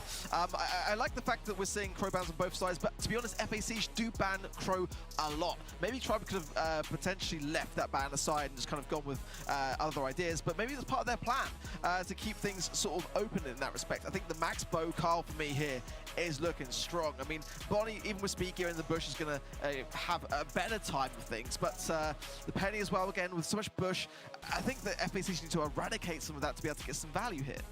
Yeah, this is definitely going to be interesting here. I'm curious to see that final pick from FA Siege. It's going to be the Buzz, so getting some Reply Totem vibes here maybe. Not sure what the plan is here. I mean, it's going to be good at stopping Carl in his super. It should be able to take anyone down if he connects his super on them. But yeah, I mean, definitely an interesting brawler to bring in. Not something we see every day, Ready. Yeah, it's a peculiar one, that's for sure. He's going to be able to get some good long-range damage, or at least use that long-range ability to get in close range and then do some damage. And I think it's a good call as well. Maybe versus Carl, he'll struggle a little bit on getting that follow-up stun, but on Bo, on Max, those brawlers are not that great in close range. And I feel like Bo is going to be a sitting duck for this one. And for that reason, we're actually going to see Bo run on the lane. I'm definitely a fan of the Max mid, but I feel like he could do quite well on mid as well. And he is going to get outranged by Gugu. We already see a grapple in from Kevin, and he will be able to get that kill. He gets taken down himself, but the positioning is there, and the positioning is what FA Siege and Tribe Gaming are going to be competing the most for. We'll see Gugu actually have to go on the defensive. On the right side, Kevin has to spot out Yoshi so that he can get that damage, get that stun on him as well. But Yoshi doesn't have a super quite yet. He can farm it up when Kevin gets in close range. We will see it. No super possibility for Yoshi, and he does get taken down, but the same goes for Kevin. So far, the kills have been rolling in for Buzz, but they have not gotten a kill without getting taken down in the same go. Well, so far, so good on both sides, to be fair to them. 4 gems on the side of FA Siege and 3 on the side of Tribe Gaming as Kevin goes in for another smash there. Somehow, Drage and Yoshi able to clear it up themselves, and the Super Totem goes down on the top left from Tom. That again brings in the mines very quickly so, and a good placement for them is going to break open all that bush, all that visibility now on the side of Tribe, and yeah, everything on the side of OG is pushed back as, oh look at that aggression, over-aggression potentially there from Drage going in. I didn't think that was the play at all. Gugu picks up the left, Soda Breza picks up with the gems. Yoshi has now got to carry this one himself. He might be able to do it. He does have to use that super to get in there, but Gugu and Soda Breza are going to be holding him back. Now Kevin steps up the challenge on the right side. There's the grapple in and a takedown too. Drake doesn't have a super. Tom doesn't either, and the clock ticks down. FA Siege will be running away with this one. 10 gems over Penny's head. Very well played. It goes to show you don't need the bushes broken open in order to get visibility over the enemy. You just got to have that Penny turret up, which was hard fought for, hard earned, and provided so much value. I think for me as well that the biggest mistake there was Drage going so aggressively, unnecessarily so. I mean, it really needs to open up the doors for Gugu and Soda Breza to come in and just pick up the pieces. As long as they put the pressure onto the left-hand side lane there, they were always going to get out with gems. Kevin though, still lurking, and he goes in onto Tom with the gadget side of things, so no stun available for him, so Tribe will get off with a little bit of grace here. Good taps on Soy, pushing him back, and Gugu now full HP into that mid, jumps in. Yeah, right, it's so go the aggressive, why not there? That's exactly what Bonnie does best. I think this is a great adaptation from FA Siege as well. They fell from a 3v3 to a 3v2, and they knew that they had to adjust, and they had to go for some much different strategies. Soda Breza went aggressive. Same went for Gugu. They really had no objective to defend here. They just had to get some gems from the enemy, and it'll happen again. Yoshi is going to get taken down, but Drage runs away with 7 gems here, and another one looks pretty free for him as well. He'll be able to pick up that 8th gem. Tom still has to defend this right side. Those mines are going to go to waste, and he breaks open his own bushes as well. Now Soda Breza has to keep the offensive line as Gugu looks for his range once again. Going to get some good range versus Yoshi. Has almost nothing to deal with close range, and especially since Bonnie does have pretty much the same range as Carl, this is a fairly even matchup, but she does have more health, and she's going to be able to prevail. Great adaptation from FA Siege as they now have control, even though they are on the brink of defeat with just 2 gems needed by Tribe. Love that from Yoshi, really do love that. Just going in with the flying hook, just knowing he needs to one-shot for super. Drage, those got to be cautious, got to learn from those mistakes. The takedown between Kevin and Tom goes out as a trade-out, so it's 9 gems in the book for Drage. He has got super to hand, and he's just waiting for Tom to come back in to use it, and there it is. But look at the shots already on the side of FA Siege now. They've got to be very, very cautious here. Kevin did not connect either, and that is going to be something of a problem here for FA Siege now, as Tribe only need 1 more gem for countdown, and Yoshi goes for more than just that. 16 now in the bulk of a tribe, and countdown full underway. Gugu has a super. He might be able to get this kill on Tom. It does appear to be so. 660 health, and he has such short range. It's going to come down to Soydabresa and Kevin to make things happen as they corner things in. But down goes Kevin, and down goes Soydabresa. A final kill as well on a Gugu, and a whole team wipe to finish things off for Tribe Gaming and tie us up in the first set. Yeah, I love it. We're starting to see a bit of life on both sides of things, and some mistakes though as well on both sides of things as well. I think both teams now got to be a bit more cautious in their approach, but that's the thing with this comp that I love the most is you can't, you know, with Buzz, you've got to be daring, you've got to go in on the aggressive. I think that with the max pick as well, and what Yoshi's bringing to the table with that Carl pick, you know, you can't necessarily hold back. You've got to time those runs, and that's the thing. I want to see a bit more from Kevin. I want to see him pop off a little bit more, and Tribe, yeah, shutting him down, I think rightly so. Well done as well. This is just the consequence of playing the lane switch game, which we saw from both teams off the start. We saw FA Siege got the optimal lane. Tribe Gaming, they played the switch up. FA Siege, they tried to go for the switch up as well, but Tribe Gaming are just too tricky with it. Kevin's going to get double teamed on the right side, gets outranged by Yoshi, which is simply how this matchup is going to go. You have to outrange things with Carl, and that has been done very well by Yoshi. It's going to be great versus Kevin. It's going to be great versus Gugu. We'll see a launch in there from Kevin, but it won't pay off how he was hoping. And Tom is looking so dangerous on this left side. Soydabresa lines up that final shot. That's one step closer to getting his super, but with 8 gems on the enemy side, how much is it even going to mean for FA Siege? The speed from Drage coming in as well, and we see that turret go down, but it might also get eliminated just as fast as it appeared. There it goes, and FA Siege are looking to be in a dangerous position in a 2v3. Kevin goes in good, connection onto Yoshi, but the speed there from Drage, allowing him to escape out, and now Soydabresa gets scrutinized, the gems are dropped, forcing them into the hands there of Gugu. Not where they needs to be, but not the worst of brawlers to have in all shape and form, considering the circumstances here, but Tribe are on countdown, and there needs to be a response from FA Siege within the next 10 seconds, or Tribe take this set. And Gugu's gonna get hit by these mines. He almost gets taken down. In fact, he won't be able to make any sort of pressure happen on the enemy side. Soydabresa tries to get some pressure, but it's a 1v1, and he has just about no health to leverage here. That's gonna be the win for Tribe Gaming, and well done on playing into the buzz counter and playing that lane switch game very efficiently. They conceded absolutely no ground to switching up the lanes, and they always made sure that they had a double team at the sideline ready for whenever Buzz pushed in. Yeah, I think the Tribe really did come into play far better, as that first game looked a bit shaky, let's be honest. I mean, OGS did start to bring themselves into a position of control, you know, OGS, FA Siege, whatever way you want to look at it. I think that Tribe, so far for me, showed good displaying of just being able to go with the momentum and start to learn from their mistakes in real time. You don't often tend to see that, as sometimes teams will crumble under the circumstances, but I think Yoshi brought a great deal to the table there on a brawler, which I think he really thrives on in that respect also. Yeah, definitely so. I mean, that was an impressive set. Definitely so. That was an impressive set from Tribe Gaming. OGS not far behind. I mean, FA Siege, I'm going to keep mixing it up. Thank God that I'm not casting this particular match, but yeah, they looked pretty good as well. I did like the idea of the buzz. It just didn't seem to quite work to the full extent, and I think Tribe were able to adapt to it quite nicely and really make it work against it towards the end.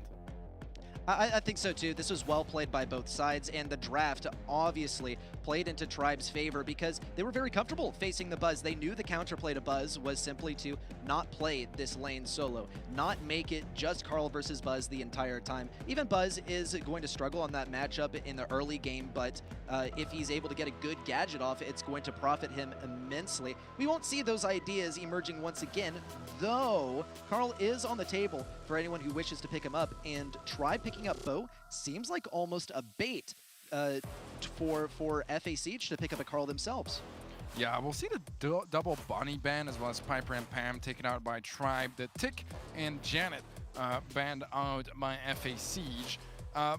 Yeah, this is interesting because we haven't been seeing too much Eve recently, so I'm kind of curious towards how that is going to work out. I like the idea of the hatchlings maybe taking care of some of the bow mines and making sure that you don't have to waste your time to walk over them. And you know, Jean is a decent option overall. I'm just kind of interested so far by what FA Siege are going for. As I just don't feel like Eve is that much of a threat at the moment.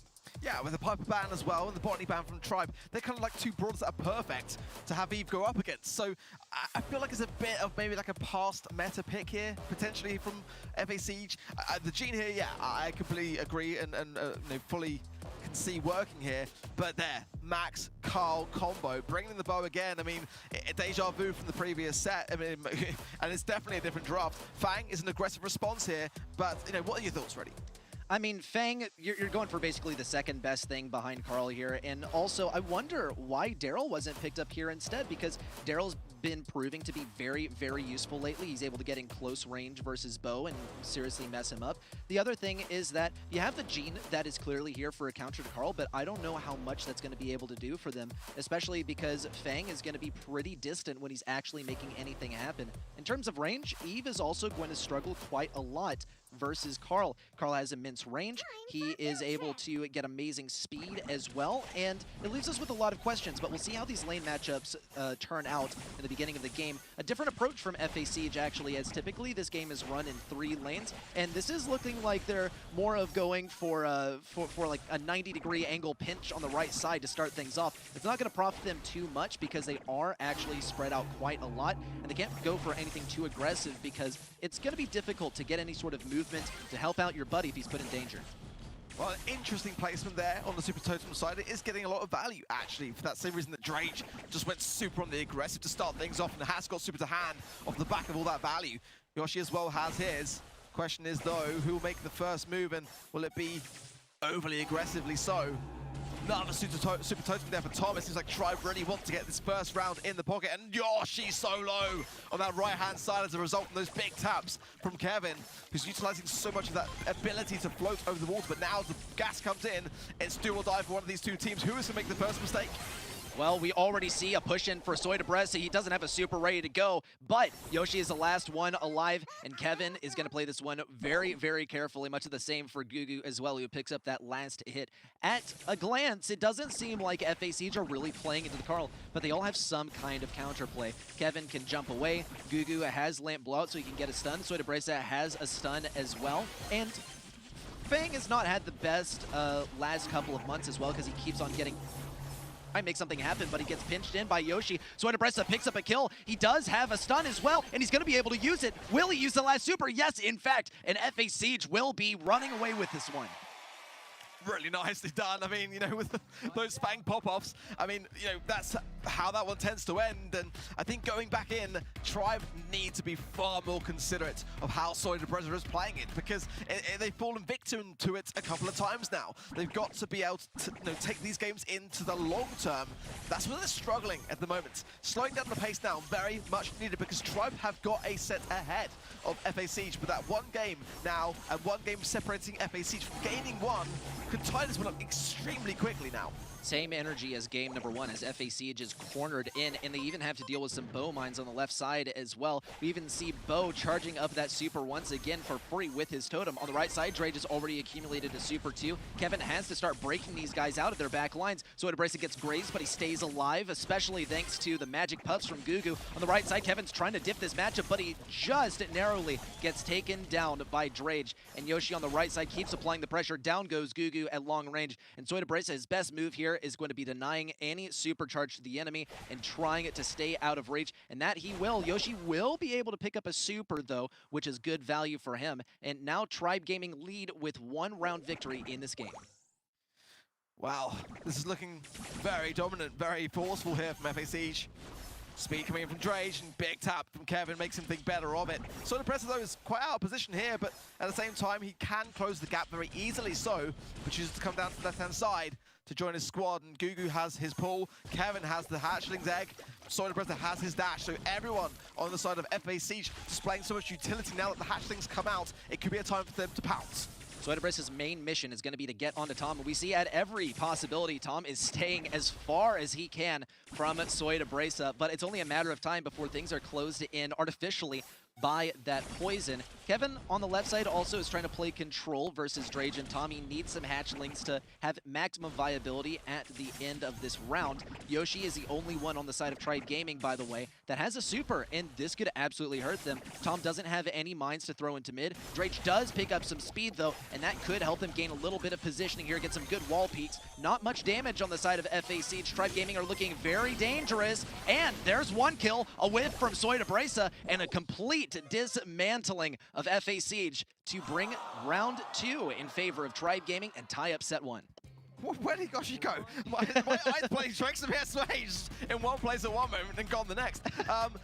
Gotta say though, I was concerned because Drage was very low HP at the time of using that super. And it kind of forced to by the way the gas was situated around them, so I wasn't sure whether he was going to be able to be there for that aggressiveness that Tribe so desperately needed, but it did pay off. And that was a really, really crucial moment. The question is now, can Tribe continue this cycle? Because they were very, and still are, in a perilous position now. FA Siege have got every opportunity to bring back a set, but Tribe could get massively ahead. Already a much better start for FA Siege too, because they haven't conceded too much room. Kevin is going to get taken down by Drage, and Drage picks up a super in the same go as well. Gugu has to maintain the pressure on the enemy and hopefully get a super so that he can get a good combo with Soydabresa. And Soydabresa doesn't have a super either, which is going to mean that it's going to be so hard to combo with the enemies in the last seconds of the game. They're already getting pushed back too. Gugu taking massive damage. Yoshi trying to predict the positioning. Great way to split up Soydabresa and Gugu gets taken down. It's a one-man army, and Soydabresa is going to try and get his super, even if it means giving some supers to the enemy team. He knows they get them for free, and Tom has only one gadget left, but he's going to have to stretch it out between what could potentially be 2 rounds. This could be good value for FA Siege if they play it right, because they have 2 supers on their side to play it mid. Well, look at the right-hand side. Tom and Drage really going in there on Kevin. It's going to leave Yoshi a bit exposed to Soydabresa now. Tribe coming back in to meet in the middle. Gugu has that pull, and again, we've seen time and time again how much of a turnaround it can be on the side of that Gene. And great vision as well from the gear as Tribe now got a moment to run. They're all pinched up, and there's the ball that we needed to see from Gugu, connecting nicely onto Tom. The takedown is there, and that's going to put a ton of pressure onto Yoshi and onto Drage. Yoshi still has a super, though he can still make this work, but it seems more than anything that Drage is determined to get a super, and then they'll cut their losses. We've seen this strategy from Tribe Gaming EU before. They're not afraid to abandon a round if they know it's not winnable, but it still is. It's just going to be so difficult because Gugu has a super, so does Soydabresa. And so does Kevin as well if they want to run it. But FA Siege are going to try and win this one without using their supers. Beautiful takedown onto Drage, and Yoshi's the last man standing. He's not finished yet, though. He's still going to get some damage versus the enemy. He's back on the stage, and he's here to make a statement. But things are going to get tied up, and FA Siege have all of their supers ready to go. I still say there even is a little bit of a previous meta pick, but not when you play it like that. Kevin absolutely nailing it right when it matters most. And the hatchlings coming in now, just at a time when Tom and Drage are quite low here. And again, the value that Gugu can obtain and give knowledge to his team off the back of that vision gear. Such an important thing to see. Yoshi has got his super that could be something of a saving grace, but not when you just consider the fact that FA Siege continue to keep chipping away at Tribe. And that is a big problem. Not allowing them to heal here is a crucial part of their strategy. Speed is going to allow Yoshi to push forward. He still has a flying hook if he wants to use it too. Soydabresa looking to keep the enemies back. Everyone their super, with the exception of Kevin, is going to have to play this really carefully. Soydabresa gets stunned. That's going to be it, and he goes down. Gugu on the right side has to get good value with his super, but Kevin and him keep on getting chipped down. And once more, a great way to split up these enemies with the bow mines. It's not going to do them too many favors. Here come the hatchlings too that need to be dealt with. Gugu has a super, but he doesn't want to pull anyone towards him, but there's no option left. And FA Siege are going to be taken down in this last round, and this set goes to Tribe.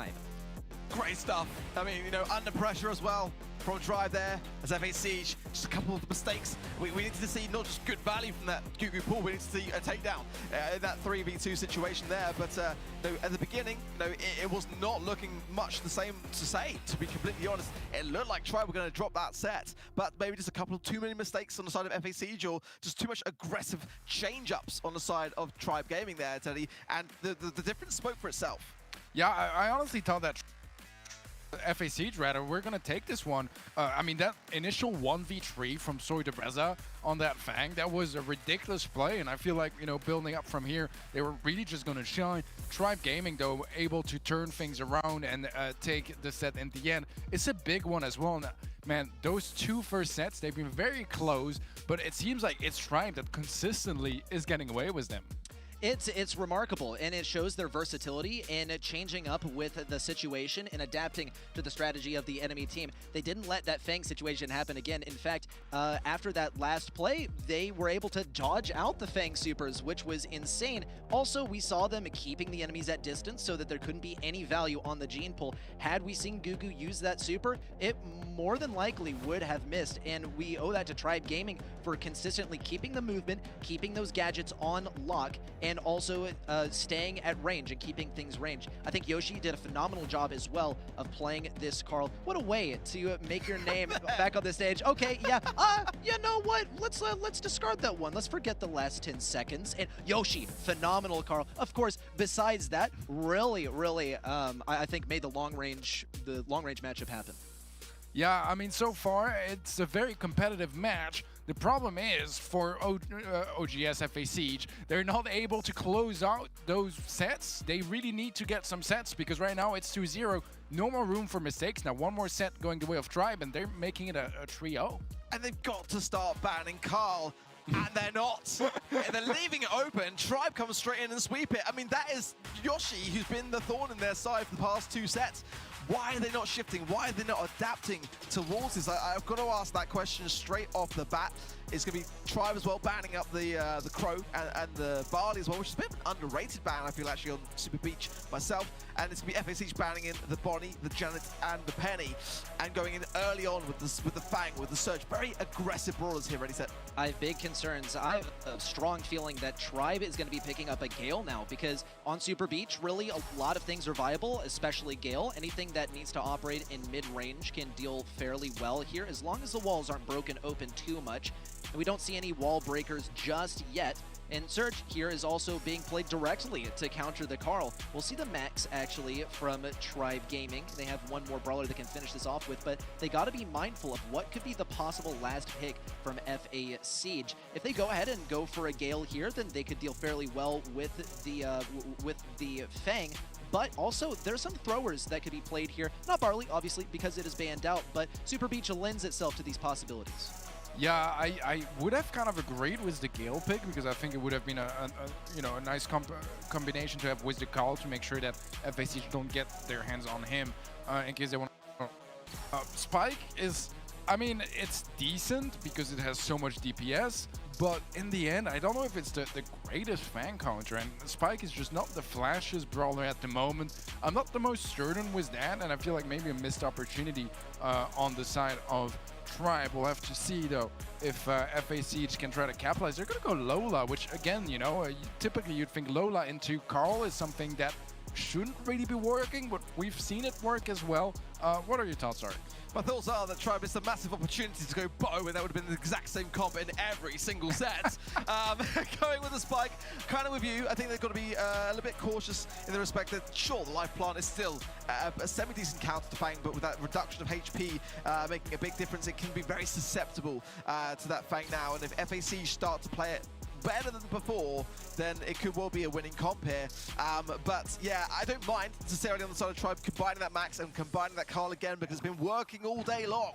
I mean, again, if it ain't broke, don't fix it. The question is, can they suppress Kevin early on, deny him of those all-important Surge stacks? And it seems like the answer so far, at least to say, is yes. As Yoshi goes in with a great flying hook, fantastic aggression. Tribe get the goal within 15 seconds. Lightning fast start for Tribe Gaming as well. They've done so well on these lane matchups. We'll see Kevin try to march into Tom this time, but the speed from Tom is simply unmatched, and you can see he's also running the first star power that gives him even more viability at long range. He knows that he's going to get countered in close range, so he's not going to worry himself too much with it, and we see also spinning in, clearing things out, but it's still a 3v2, now a 3v1. Jump in from Kevin. Can he defend it all by himself? Doesn't look like it, and that is going to be the goal for Tribe Gaming. 2 in a row. It's game number 1 for Tribe, and it's a match point.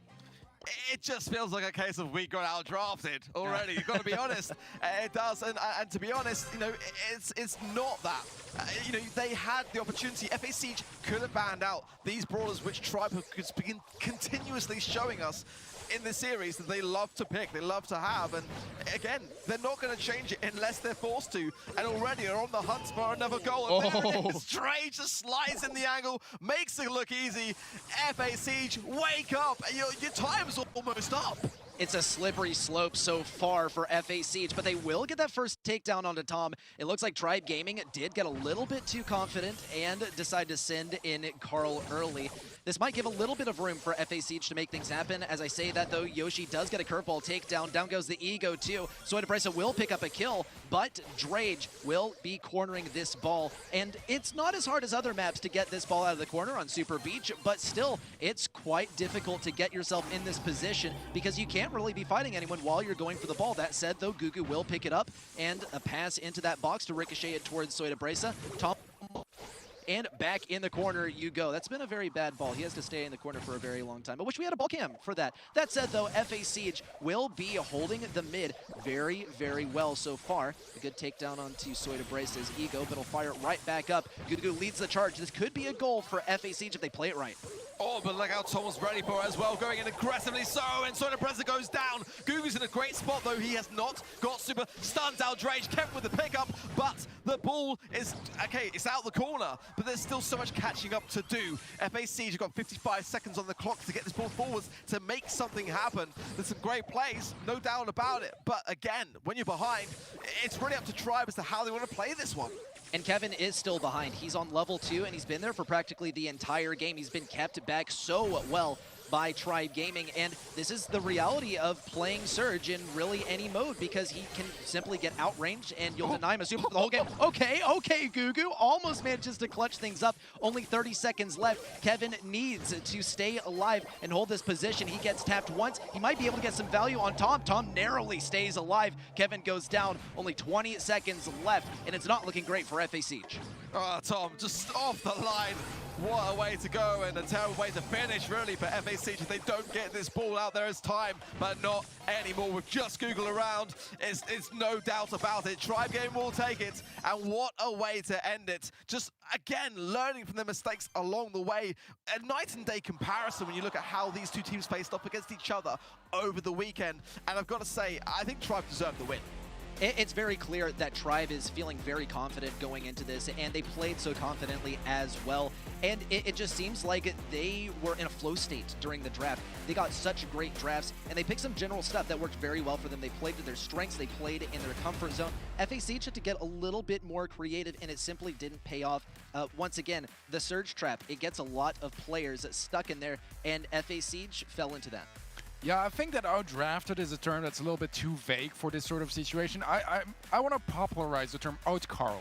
Because really, they got outcarled. I mean, you leave it open, what, 3 sets in a row? You just can't, you know, you have to respect the Carl. And I mean, this felt like a bit of a mistake that just consistently happened on the side of FA Siege. I feel like you can't leave it open if you have second pick. And yeah, they definitely, I mean, they gotta learn from that because it's been happening way too consistently so far this season, and the meta just it looks too strong. You gotta either ban it out or pick it, but you can't just leave it open so consistently. Yeah, I'm with you. I mean, like, they drafted better, I think, as well. It's a great one to have because ultimately, you know, saying you outdrafted just kind of implies that, you know, you did nothing wrong, there's nothing you could do about it, but there clearly was things that could have been done. And, you know, you can't leave a Carl available 3 times to Tribe, who are going to combine it with Max every single time.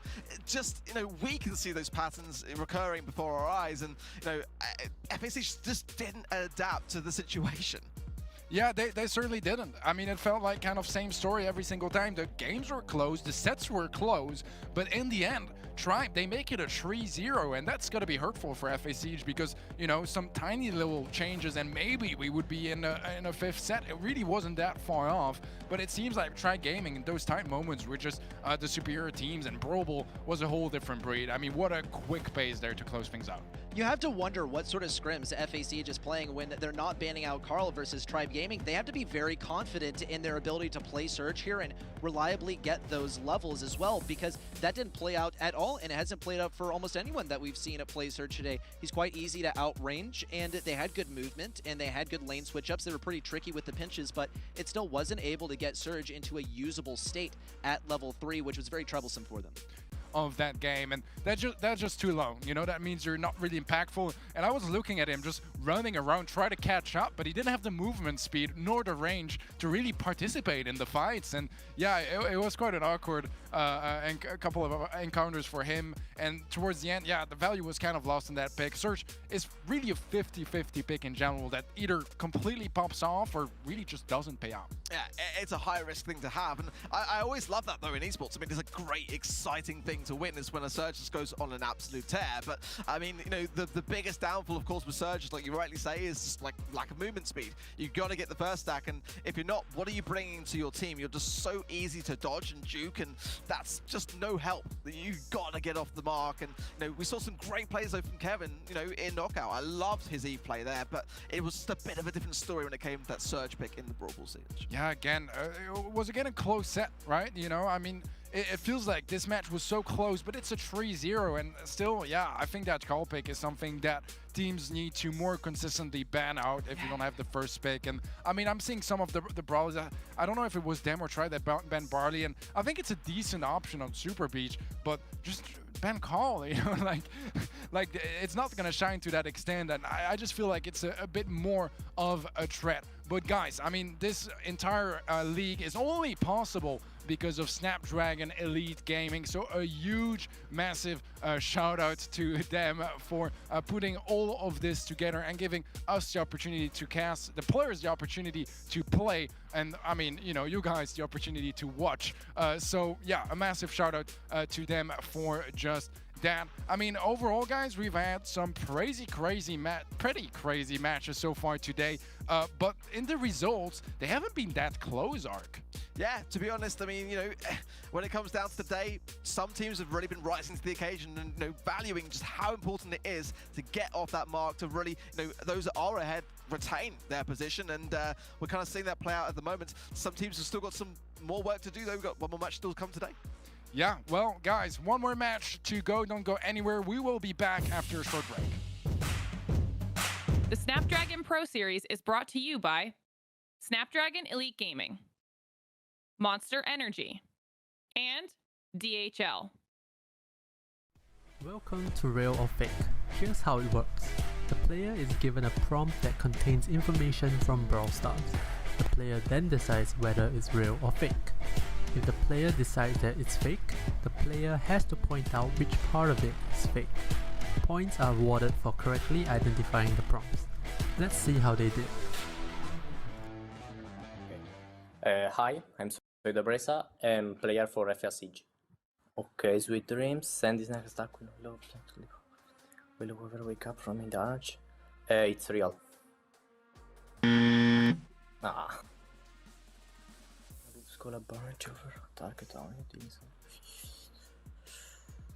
Oh, this I think it's real. I'm not really sure, but yes, it's real. Ah, okay. Oh my god.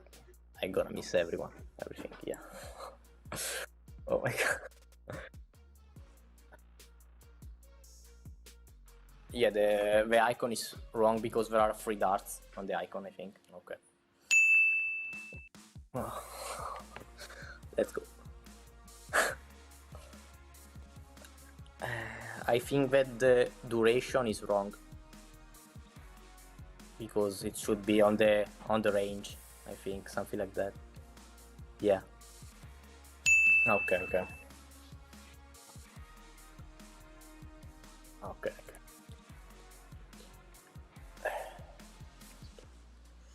The icon is wrong.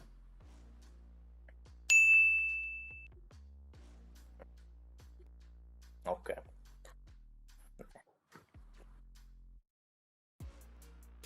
Yeah, name and icon are wrong. Oh, nice. The FBC to a radical.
Welcome back to the Snapdragon Pro Series for Brawl Stars, where we are, of course, in the EU and MENA regions. I am Mark, still joined by Ready Set, still joined by Teddy, and we got one more match to come today. It's going to be a big one. It's Reply Totem up against Dogster Lobster, and just to lay the precedent, Reply Totem have yet to drop a single match this season so far, Teddy. So is Dogster Lobster going to have their day? Man, you know, Dogster, they have shown that they can beat some really strong teams and they can look incredible. But so far, only 1 out of 3 matches this season. And thing is, Totem is kind of the final boss right now for this season, so it's going to be challenging for sure. But Dogster Lobsters, I mean, they have some precedence behind them. Yeah, Ready. This is a team which, you know, again, Dogster have beaten Tribe Gaming EU in this season. You know, but Reply Totem are a different beast at the moment. I mean, the stats there say exactly that. You know, how have they got to come in today? What's going to be in their minds if they're going to take down a giant like Reply Totem? You got to come prepared to get some outdrafts or something like that. And as much as we don't like that terminology, it's where Reply Totem has drawn a lot of their strength, is they are able to manifest some crazy drafts. And you got to think ahead a lot in order to get some of the brawlers that you like the most. It's not even necessarily for Reply Totem about countering out the enemies, because I don't think they're so much focused on some of their enemies, maybe with the exception of SK or Team Queso, some real big titans in this region who've been doing well. They're focused on getting brawlers that they're comfortable on, they know work well on this map, and then popping off on them because they practice so much. Wow, the FA Baguette down the bottom there, FA Siege as well. Low down. Craze Clan, though, popped up just a little bit. I mean, he did them too today. This was their time to relatively do so. So everyone now off the mark. But again, how much higher can Dogster Lobster potentially go today? That is the question. And, you know, I've got to say as well, you know, I think going up against, just to further what you were saying, Ready Set, to go up against a team like Reply Totem, you do have to think about your bans massively. So, tell you what, ban Carl. There's an idea for you. I think also on top of that, you know, Reply Totem do like to play a lot of their Daryl and a lot of aggressive ideas. You can't just necessarily go with, like, the front runner bans here, Janet, Bonnie, that kind of thing. You've got to consider it. But I think map dependently, Teddy, you also have to consider what Reply Totem would love to play in that scenario. Thinking through where is Daryl going to be a big impact and that side of things. But, you know, again, you know, in case people are not familiar with the Reply Totem roster, let's take a look at that now.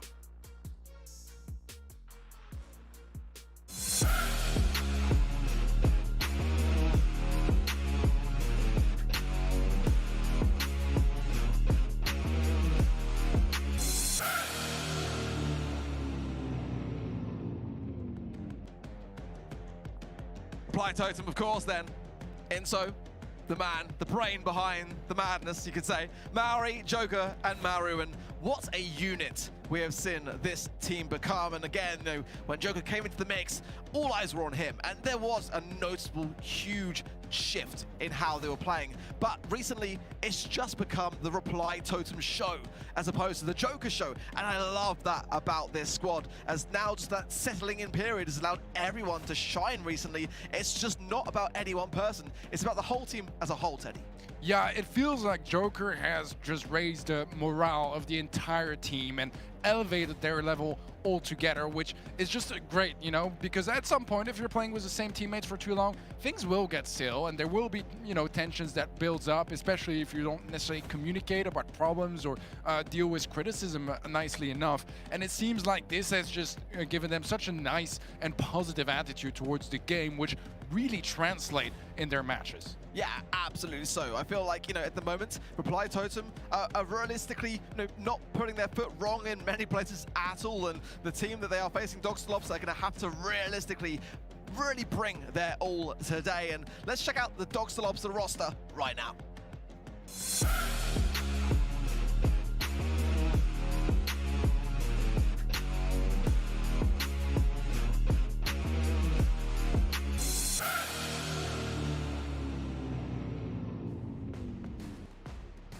Dogster Lobster roster. I dare you to say that 5 times at home and get it clean. There you go. How to win. Kanan, Zaku, Vid, Tom as well there. And again, no, so much love for this squad, Ready Set. So much love for not just the team name, but the players themselves. They've got so much heart. And that comes across to the community tenfold.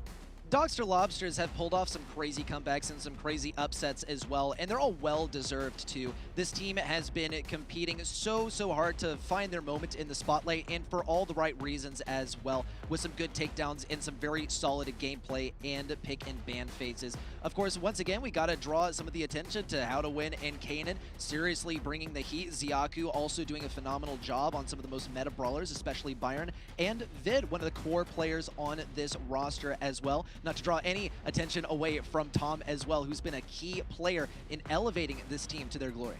Well, one player, one man, I should say, that's missing from there is Senkin.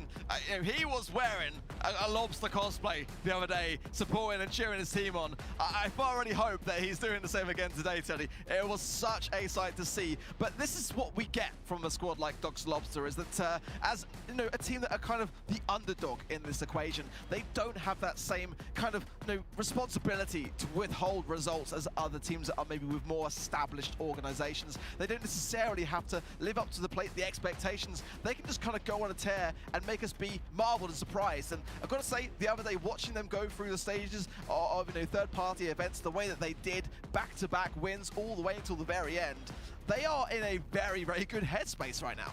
Definitely so. I mean, you know, they're a bit of a meme team, and, you know, they don't take themselves too seriously, but they still take the game seriously, and they still manage to, at this stage, be a very threatening team in the region. Their stats maybe not quite as threatening, as it does seem like Reply Totem has a full extra kill on average compared to Dogster, which is quite a statement.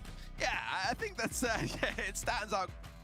But like you rightly say, today is a day which could very well go in their favor. I mean, Reply Totem have got that additional pressure to keep their clean sheet ready set. And Dogster Lobster are here to try to mess up the journey along the way. Reply Totem, their only match that didn't go 3-0 was versus SK. They've only dropped 2 sets throughout this entire competition, and they have a lot of pressure to stay on top. Now, versus Dogster Lobster, I feel like a lot of people are going to be rooting for the underdog in this equation. Dogster Lobster, it's been phenomenal to watch their rise so far, and Reply Totem, a lot of us expect them to stay on top for a while, and maybe they haven't been on top for long enough for us to be rooting for them to be dethroned, but still, it's going to be a phenomenal match to watch without a doubt.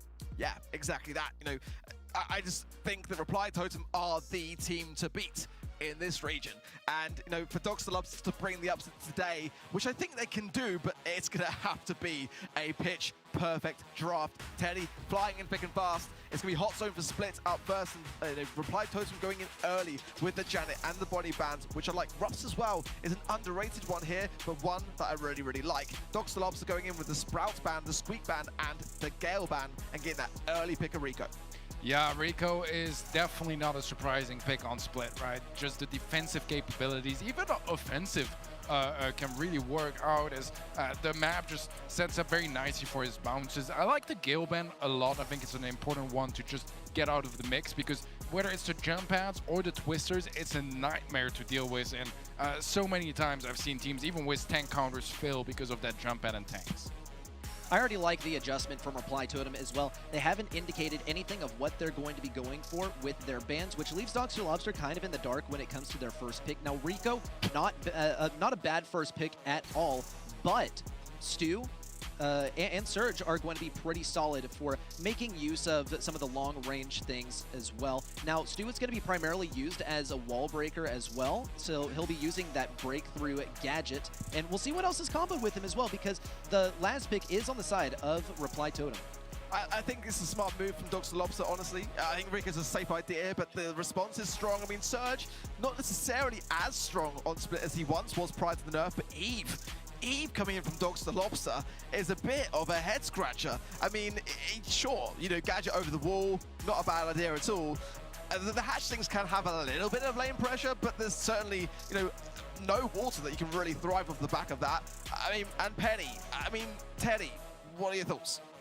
Yeah, I mean, Eve is definitely an interesting brawler to bring in. I think that you almost have to combine it with a Penny, just because the piercing shots just are too deadly against the Eve, and I feel like if anything, if you don't go for that, it's probably just more of a nuisance to have those hatchlings in the first place. Call, though, was open, is going to be picked by Reply Totem as a last pick. and it's a good one against pretty much everyone here in this matchup. So this is looking pretty dangerous for Dogster off the bat. I really feel like, yeah, the Carl final pick could be a serious one that Dogster may have underestimated. Ready, set, you're going to take the lead with this one with Teddy. What are your thoughts on this draft? Who do you think has the better of the two? It's a little bit difficult to tell because Reply Totem has a lot of versatility in what they can go for, and also they have Surge, but they can probably make it work. They just got to be cautious about it. He gets outranged by literally everyone on the enemy team, so he's going to need a little bit of hand-holding to be functional. Joker is going to be occupying this right side. He's going to pop that gadget to get his next level, going to be able to get one shot, and that is all he will be able to muster, but still, he's a third of the way towards that next level, and he probably won't have any sort of issues with popping it once again. He is going to get that super, and he will go down as well. But Maori gets a key lane switch, and now I think we'll see actually Surge making his way over to the left side. Amazing plays by Maru so far as well, running that first star power for a little bit of extra range on his dash, which is going to make him much better at dealing with dodging out some of these longer range brawlers.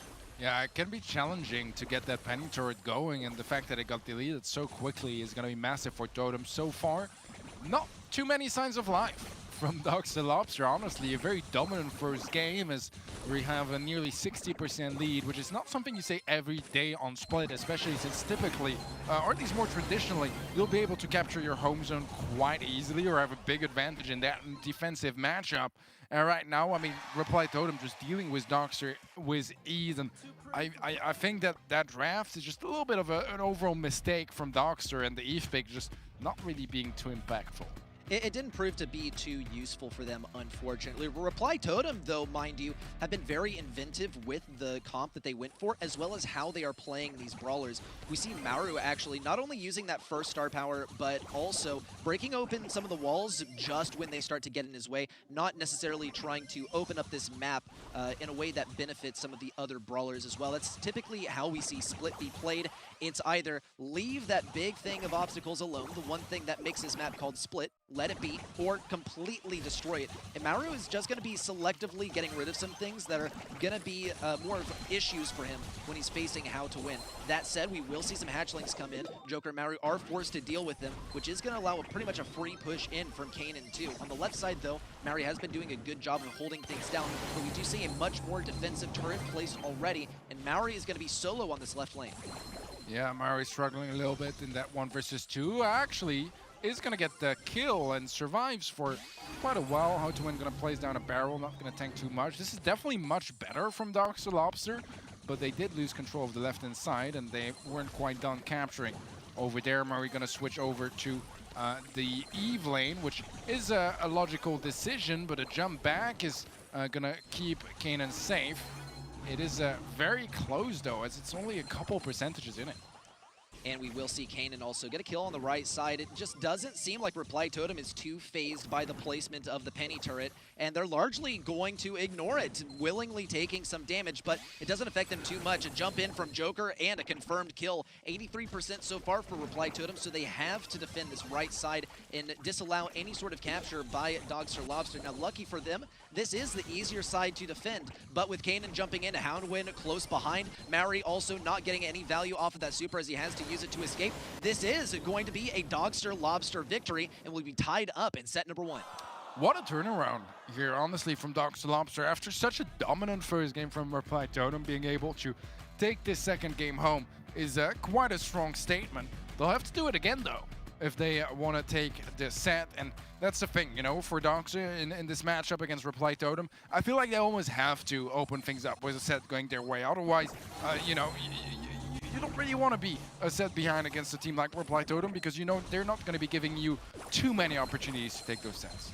And Totem is already coming back at this one with a fiery resolve, though we will see Kanan getting a very close takedown on the right side. On the left, Maru also falls. The Reply Totem have amassed a pretty good lead. They've sacrificed a lot of positioning, though, and that's going to be absolutely key versus Tomzy especially, as he pops a super. Not to too much value, but it doesn't even matter. It's all about getting that last bit of damage out, and if a super is all the ammo you have left, go ahead, confirm the kill. Tomsy's not letting anyone through this lane, and it's pretty much Joker's only way to get into this left side. That said, he will be able to get a very near shot onto Tomsy. He has a super at his disposal. He can jump over this wall. He will get taken down quite quickly, but down goes Tomsy, and Maru finds an opportunity to swoop in, especially as Maru has taken control of this right side and Reply Totem leads.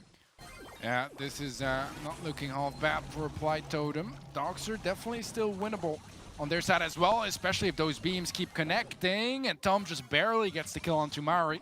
A 10% lead for Reply Totem, but very temporary as Dogster are catching up. Aggression from Maru, but he's gonna dash straight into that super. Kanan trying his best to get the elimination. He's gonna get the turret down as well. Joker gets the kill on the right-hand side. That's a massive kill, but it's still 2% in favor of Dogster. This one's looking pretty dominant for Reply Totem as we stand, though. Here come the turrets in once again, and there's enough time for Dogster Lobster to muster another push. Already a kill on the right side. Joker goes down. Maori also being kept at range. Maru needs to be hit, but he's so tricky. He's so slimy. He can't be taken down. Not even a super can get him. Not even a pinch from Kanan. He eventually falls to the shots from Penny, and Reply Totem are able to stay on that point long enough to get the set victory. Wow, I mean, that was so incredibly close, and so many of those different encounters just had so little HP in it. But it is going to be Totem to take the set in the end, and I'm kind of torn, you know, because on the one side, it feels like Dogster looked pretty good, to be completely honest. It was very competitive, but then also, it's a missed opportunity, because Dogster could definitely have taken this one. They absolutely could have. It just seems like they got diffed in that last game when it came time to hit the actual shots. It seemed like the Stu play was just so insanely filthy and slimy. He could not be hit, and that's the objective of the game mode. It's not necessarily to get damage on your enemies. The objective is not to kill your enemies. The objective is to stay on that point and stay alive. Just rack up the percentages, and they played the objective very, very well. I've got to say, that moment there when Joker just jumped in as a surgeon and cancelled out the super that Tom had. Rico was the perfect lane to put on that side to realistically apply the pressure on the side of Dogster Lobster. I mean, it was working so well for them until Reply Totem just did what they do best and just started to really come in strong. And again, like, I don't want to necessarily just single out one player because obviously it was a complete team effort. But the way that Joker just does the things he does on Surge, we were saying earlier how Surge is a very, very high risk, high reward brawler. You've got to get those stacks up. Even when he's got no stack, he's just peeking the corner in such a beautiful way that if you go back, I mean, it was giving Dogster Lobster a ton of difficulty. But again, I think the ability to bring things back under that kind of resistance, Dogster Lobster, in all fairness to him, did great. Yeah, they did really good, you know, and it does still feel a little bit like it was a miss up. It was the set that could have been, you know, the statement and set up the pace for the rest of the match.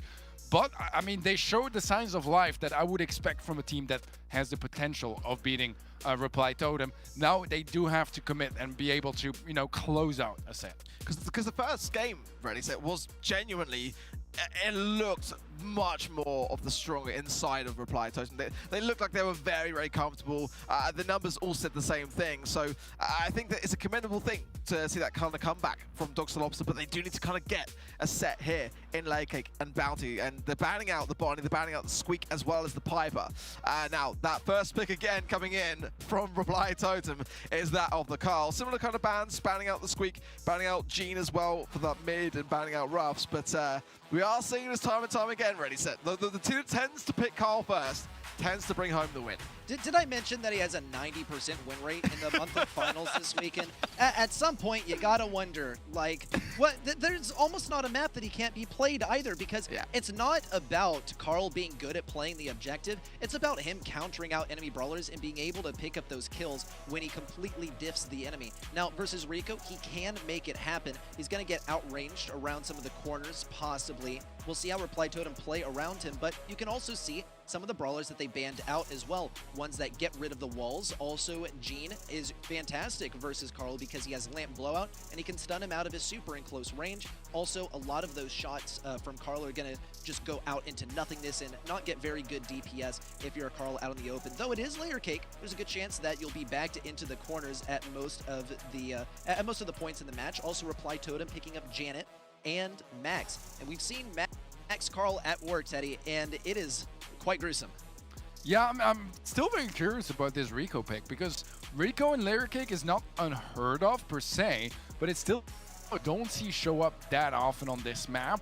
It has some potential at, you know, getting some great angles and finding some openings for your team. Colette, very interesting as well. Like, just looking at this draft, I'm even wondering if the map could be wrong because really, it's very unique. I've got to say, it's not my go-to, but, I mean, we have seen a time where Rico really was thriving on Layer Cake. It's not necessarily so far in the past that it can't still be viable, but the kind of combination ideas, I mean, yeah, Colette, we have seen a rise, especially with Tribe Gaming EU kind of, you know, belaying that idea, but it didn't work earlier today, it's got to be said, with, I believe it was FA Siege that tried it out, or another team, but, you know, and that was obviously on Double Swoosh. Here, different case on Layer Cake. It can have those abilities to go in and have the assassination approach, but Teddy, ready, take it away. All right, well, Dogster Lobster are going to be getting some early damage dealt to them, it seems like. Reply Totem have pushed up and owned mid so hard, already picking up a kill. Lobster in return, that Rico seems to be coming in useful. Maori on the left side is holding that blue star, and he's going to have to be cautious because if he does decide to rush in and go for some good control, then that is going to be putting that blue star at risk. But by the looks of things, he is running the first star power. His intention is to play this game entirely outrange, and that's going to mean that Colette can't really do much versus him. She can get some good shots here and there, but she's not going to be able to compete with his DPS. Neither will she be able to compete with his range, and she's likely running the push at star power as well. Oh no, she's not, and she also whipped it to the side. Unbelievable, Kanan. Yeah, that is definitely less than ideal here, as Reply Totem will be staying alive. Keep that 2-star lead as well in the process. A little less than a minute left on the clock here for Dogster to try to turn things around. There's a mark available for Tom. It does get tanked, actually, I believe, by Joker. It's going to be a 1-for-1 trade. Maori is going for the pickup. He's going to get it. Oh, he nearly survives off the engagement as well, but it doesn't even matter that much. It's a 3-star lead in favor of Reply Totem, and I mean, that's really not too bad for them.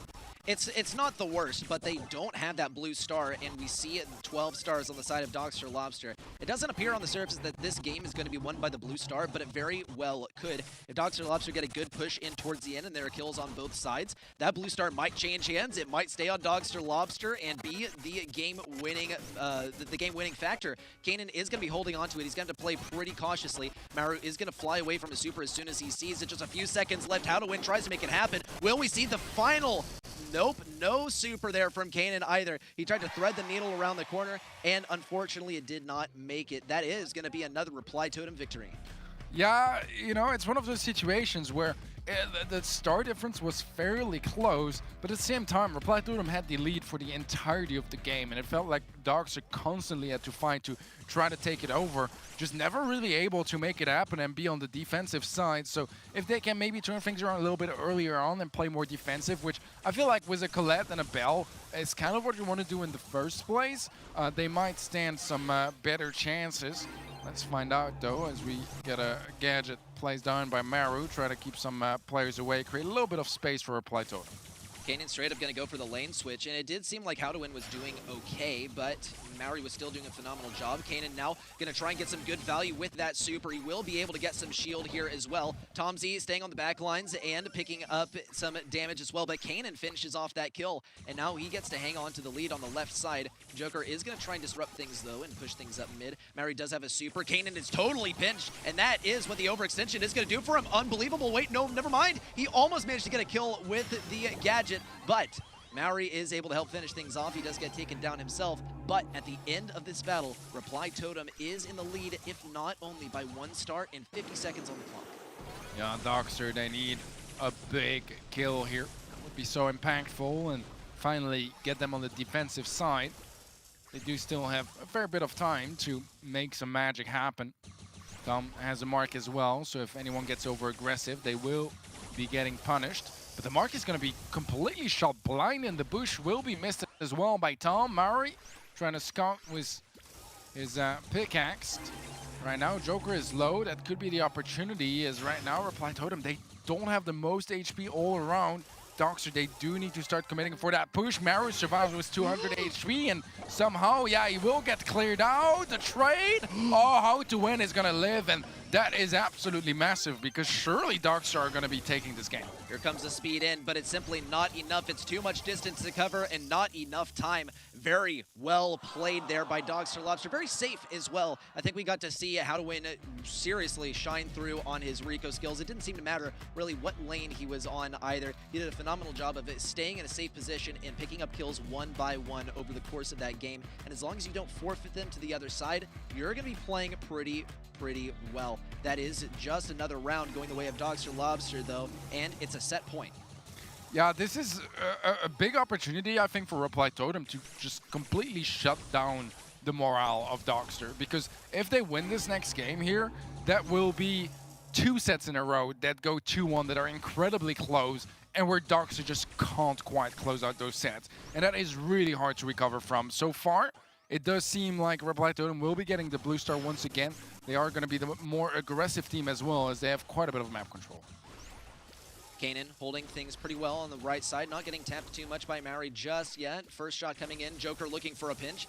Kanan is able to abandon ship just in time, but he does sacrifice a lot of health to the other side, and Maori does have a super if he wants to push in. He's not going to be at risk of getting pushed by Kanan either. He just has to make sure that as long as he has that super, the right enemies are seeing it and feeling that pressure that can be felt simply by watching that dotted line circle under an enemy. Maori, though, will be taken down from the final couple of shots from How to Win, and the lead still belongs to Reply Totem, but Dogster Lobster is matching the stars. They're just missing that blue star. Yeah, it's very close. 40 seconds left on the clock, and that's plenty of time for Dogster to just find that one kill, especially with that super available onto Kanan. But Joker was a big pickup onto How to Win, a low HP Mel in the top mid, and Kanan not really able to find that opening just yet. Joker tried to bait out that super, but instead he's gonna go down, and Kanan is just free to run away as Maori is not there for the trade, a gotcha gadget, making sure that he can't really overcommit in that interaction. Only 1 star, but it's in favor of Dogster. Maori does have a super, so he can use it, but he doesn't want to sacrifice his blue star. He's going to go for it. Here comes the push in for Mauru, too. He's already going to make his way back to safety. Another kill along the way, and Kanan can't pick it up either. Such a close victory there for Reply Totem, and I suppose buckle in, get used to this, even if it is just for 1 more set. This has been the recurring trend so far. Yeah, I mean, the pattern is really there, you know? It feels like Dogster in game 2, they do take those, but 1 and 3, they just can't. And this is an especially devastating way of losing as well. Like, it felt like everything was lining up for them to take this set, and Reply Totem, they make some magic happen. Some beautiful Janet plays there at the end, and that super was just devastating for Dogster. That push in from Carl towards the end was an absolute Hail Mary play, and it didn't end up paying off for Dogster Lobster because they simply were not prepared to face versus the Janet super. Maru and Maori there towards the end. Absolutely phenomenal. Like, the synergy required for that moment was so key. The flying hook coming in, just to cause the stirs, but to get out, most importantly as well. To then let the Janet take over and just drop the bombs down. So well played from Reply Totem under some serious pressure. Dogster Lobster came back with some serious momentum there. And as you rightly said, Teddy, before, like, it would have been devastating for them to be in a position where they're gaining a game back along the way, but still dropping down those sets. Well, sadly, that's what's happening for them right now. And they've got to be a little bit more cautious when they have that advantage, which they did have going in. Like, Reply Totem are able to keep moments like that with composure. That's what makes Reply Totem such a scary team in this region. Absolutely so. I love that you mentioned the synergy as well, because here's the thing with Janet at a pro level. I've seen plenty of times, more often than not, people dodging entire Janet supers. And you're not going to get hit people 3-4 times with it, so they need to be low HP if you want to pick up that elimination. That's why the Carl swooped in, caused some mayhem, burned through some utility, kept them very low HP enough for Maru to do the magic here. 2 players on 1 shot, just need to hit them once, and that's just beautiful. And I mean, they played that out so well. It's beautiful to watch back, isn't it? I can see how, your expression there says it all for me, yeah. I mean, it's, again, one of those things which makes Reply Totem what they are. And, I'm rooting for Dogster Lobster here. I'm going to be honest. I feel like they can do this. I think more so than what many of us maybe looked upon this matchup to be coming into it. But they are bringing back games. They've got what it takes to gain a set, but they're just not quite able to so far. Well, just as every set does, it starts in the draft. And already, Dogster Lobster have managed to accumulate a pretty key duo. Problem is that Reply Totem can be ready with the counter. They can go for the Gale on safe zone, and it's a strategy that we've seen popularized by Tried Gaming in A during the mid-season invitational, and they could go for it once again. Question is, will they? And Dogster Lobster can very well finish things off with a Gale pick of their own, so it's going to be challenging. Totem are pretty much split between a couple of mindsets. Are they going to go for the tank constantly jumping into mid, or are they going to let Dogster Lobster have it, or are they going to go for something that counters it out, which is really, really hard to come by? I think they gotta go Gale or B here. Like, there's no way around it. Surely Reply Totem are going to be respecting the Byron Daryl enough to at least have one tank counter, because Carl is going to get overwhelmed. So the only way for him to really find value is, you know, to create space, either go after the Byron or be on the opposite side of the map. He really just can't, you know, face the Daryl. He's not going to have the damage to take it out ever, especially if those Byron heals connect, and we'll see the Gale indeed. For me, though, we might see the B on the other side of Dogster Lobster here. I mean, to be honest, though, I mean, they like to play some pretty weird and wacky ideas at the best of times. I mean, they played Sandy here before. I genuinely have seen it, and they've somehow made it work. But ultimately, I do like the strategy. It's just whether it's at such an earlier time in the draft to show its hand towards Reply Totem, who, you know, obviously going to respond with something like the Gale. I actually would have preferred the B, like Teddy, for the side of Reply Totem there, to be completely honest. But it's going to be Nanny for the side of Dogster Lobster, which is, again, another brawler which is very commonly overlooked here. One that has got so much potential to bring back the fight and to, you know, have a good offense, being a good defense, getting into that little pocket corner as well, bringing a hazard in its form and forcing the opposition to deal with it. That's kind of where this Nanny pick can really thrive here, Reddy. And Nanny does kind of struggle on maps that have walls and key positions. I feel like mid is one of those areas on safe zone that Nanny might struggle with just a little bit, so we'll see which lane they decide to position her on. She can get good tags around the boxes on the right side of the map, which we'll get to see in just a moment as well as we get into this game. It does look like we are going to be seeing Nanny at mid, taking advantage of some wide open areas, and Tom is going to be on the left side trying to get that first super. Big damage on the right side already, though. Joker will go down amongst all of the mayhem, and Maru will try to stay at range. Tomzy, though, is a man on a mission. He's trying to get this kill, but Maru has some great dodges. Not even Kanan can get the kill. It's a double kill for Maru at one tap, and he's going to get to progress in on the right side. I mean, Maru is ridiculous on that, Carl. And I mean, just the fact that, again, you know, Reply Totem have the Carl is scary on its own. But, man, this is looking good so far for Reply Totem as Maru gets to jump in onto the save.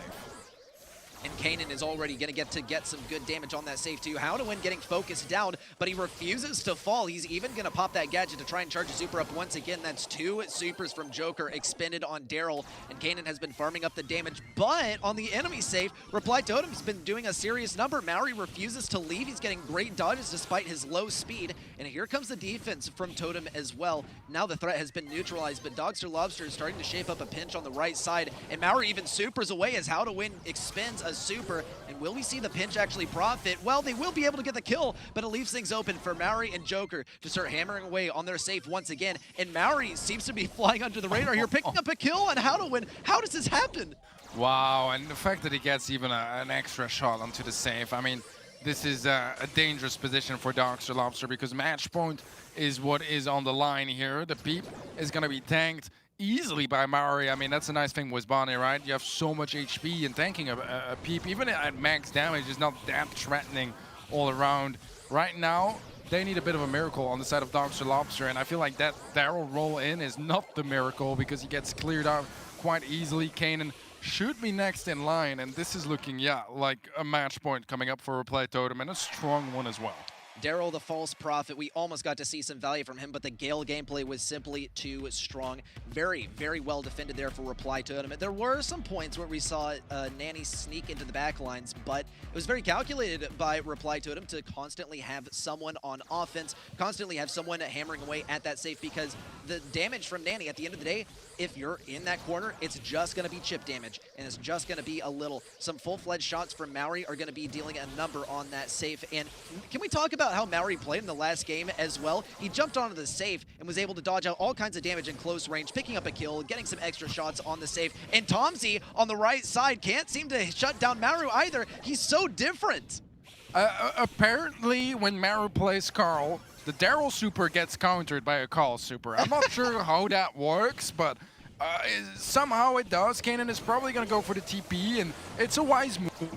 Destruction and no easy way to deal with him. Problem is, there's 2 players on that safe, and Maru with the damage gear as well, and he's sitting in a particularly, corner that you're just not going to be checking, and the damage is not something they can deal with. Maru going to transform again. Not sure if that's going to result in too much, besides getting close towards his next super, and that is just going to be even more of a threat, as right now there's only 13% left on Dogster Lobster's safe. Maru once more in his comfortable position on the right side. He's going to try and get Kane, and he has some assistance from Maru. He does fall, but Maru just needs a super. Take down Tomsy, take down that safe in the same go. And that's going to be Reply a Totem taking yet another W in this competition. A 3-0 sweep to add to the number. Wow, it seems like today we'll get quite a couple of 3-0s, actually. The third one, as a matter of fact. And Reply Totem, I mean, they are the better team. That was never the question. But, even the best teams are going to have off days. It just wasn't one of them for them, and Dogster didn't really pop off enough to be able to convert any of those games into tangible sets. And that was one of their problems in the 2 first sets, because if you give 2 of them like that to Reply Totem, then the third, if you have a misdraft, if you make some mistakes like this, it's going to be over, and there's just no more room for mistakes. Dogster just unable to take a set here against Reply Totem, even though some of those sets felt much closer than that. And we saw some creativity from Reply Totem too. They went for the Byron, they went for the Daryl pretty early on in the draft, which is actually quite bold, instead of leaving that possibility up to Joker for that final pick, and it didn't pay off. It was countered out by the Carl, because apparently Daryl counters Carl when you have Maru playing it. It's so ridiculous, but it's Reply Totem, and these slight counters are not simply going to be enough. The thing for me was like, I want to know where this ability is on Bonnie, which Maori seems to have unlocked, which just gives him an invisibility shield. He's sitting in the middle of the map for God knows how long, and no one dealt with him. He was just sitting there dealing tons of damage. Eventually, gets a super, just jumps in and goes, you know what, I'm just going to just deal it at close range as well then. Unbelievable stuff though. I mean, Dogster Lobster did bring back a few games along the way. They could have turned into sets, but the reality is they didn't. Reply Totem are still the team to beat in this competition, and just seem to be running away with things at the moment. It seems like, well, so far they've, dropped 2 sets, and they're not going to let that number increase at all. It's only W's for Reply Totem, because they seem to simply understand this game on a different level. It doesn't even matter. You look for any sort of weakness in their armor, and they are prepared for absolutely everything. They're wearing armor under their armor. They're simply prepared like that, and even if you try to get creative, get a little bit sneaky, go for a Daryl and a Byron into what they would usually play, they're prepared, and they simply are so good on their mechanics. For me, Reply Totem Teddy, that they love to play Daryl all the time, all day long, and you can't really do that against a team like Reply Totem that know how to play it as well as they do. But what an eventful day it's been here today. Honestly, some great stuff despite the 3-0s. Been some close games along the way, and again, gotta give a huge, massive shout out to Snapdragon Elite Gaming for making it all possible for us, and again, for putting on the entertainment value, not just the prize pool, which is pretty big when you look at things in the grand scheme of things, but again, we wouldn't be here without them. The players certainly wouldn't be playing without them. So yeah, it's amazing to see such great competitiveness coming through and shining through today. Day 4's wrapped up now, Teddy. I mean, talk us through anything that really stood out to you. What was your favorite moment of today? Well, I think, for example, our first match, which I thought was quite one-sided on paper, and I expected Team Queso to maybe get a trio over Craze. Instead, it was Craze to take them down 3-0. For the most part, and the rest of the day, I feel like the favorites kind of won all of their matches. SK quite dominant against Baguette, Tribe quite dominant against FA Siege, and here in the end, Totem, a trio as well against Dogster, just, yeah, kind of the favorites getting the results going their way, which to be honest, is kind of an exception so far, it seems like, in the challenge season, where we've had plenty of upsets so far. So, yeah, shocking to not be too shocked today. Yeah, I mean, I've got to bring it back again to that Craze Clan result, because genuinely for me, I feel like that has been a key moment for them to capitalize and double down on things. If they hadn't have got that win against Team Queso, which again, you know, they are not the easiest of teams to beat whatsoever in this competition.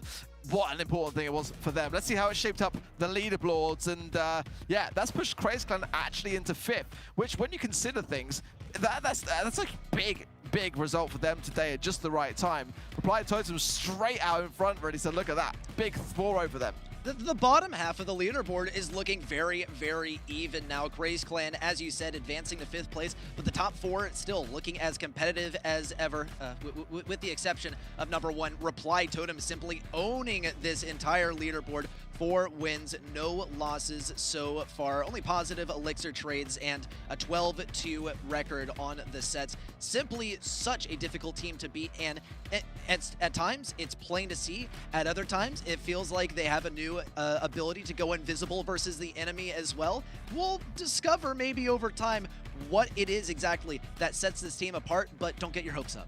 The scary thing here is for me, Teddy, is the fact that, you know, if Team Queso have a bad week, you know, in Playday 5, what's going to happen here with Craze Clan, Dogster, Lobster, FA Siege, and FA Baguette? They've kind of all got a pretty decent chance of getting into the top 4 here.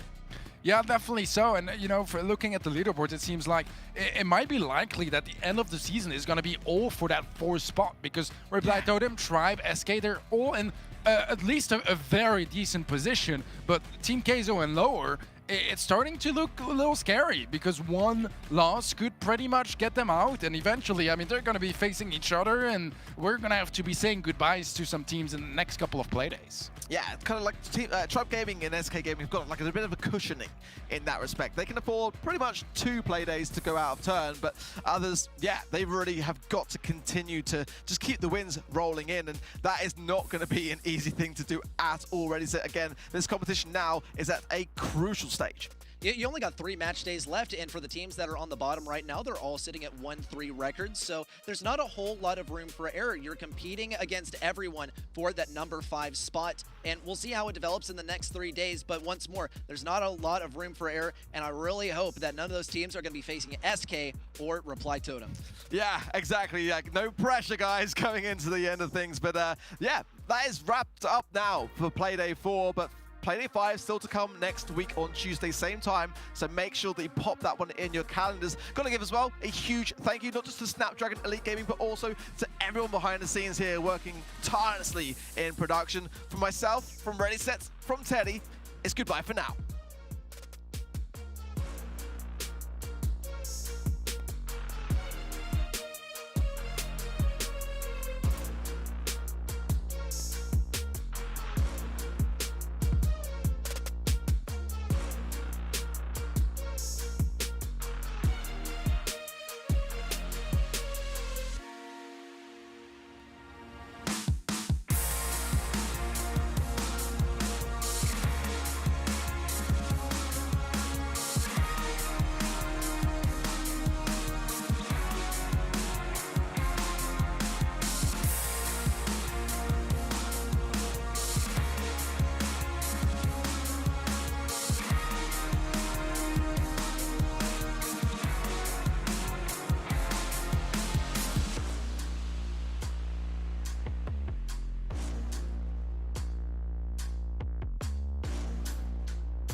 The Snapdragon Pro Series is brought to you by Snapdragon Elite Gaming, Monster Energy, and DHL.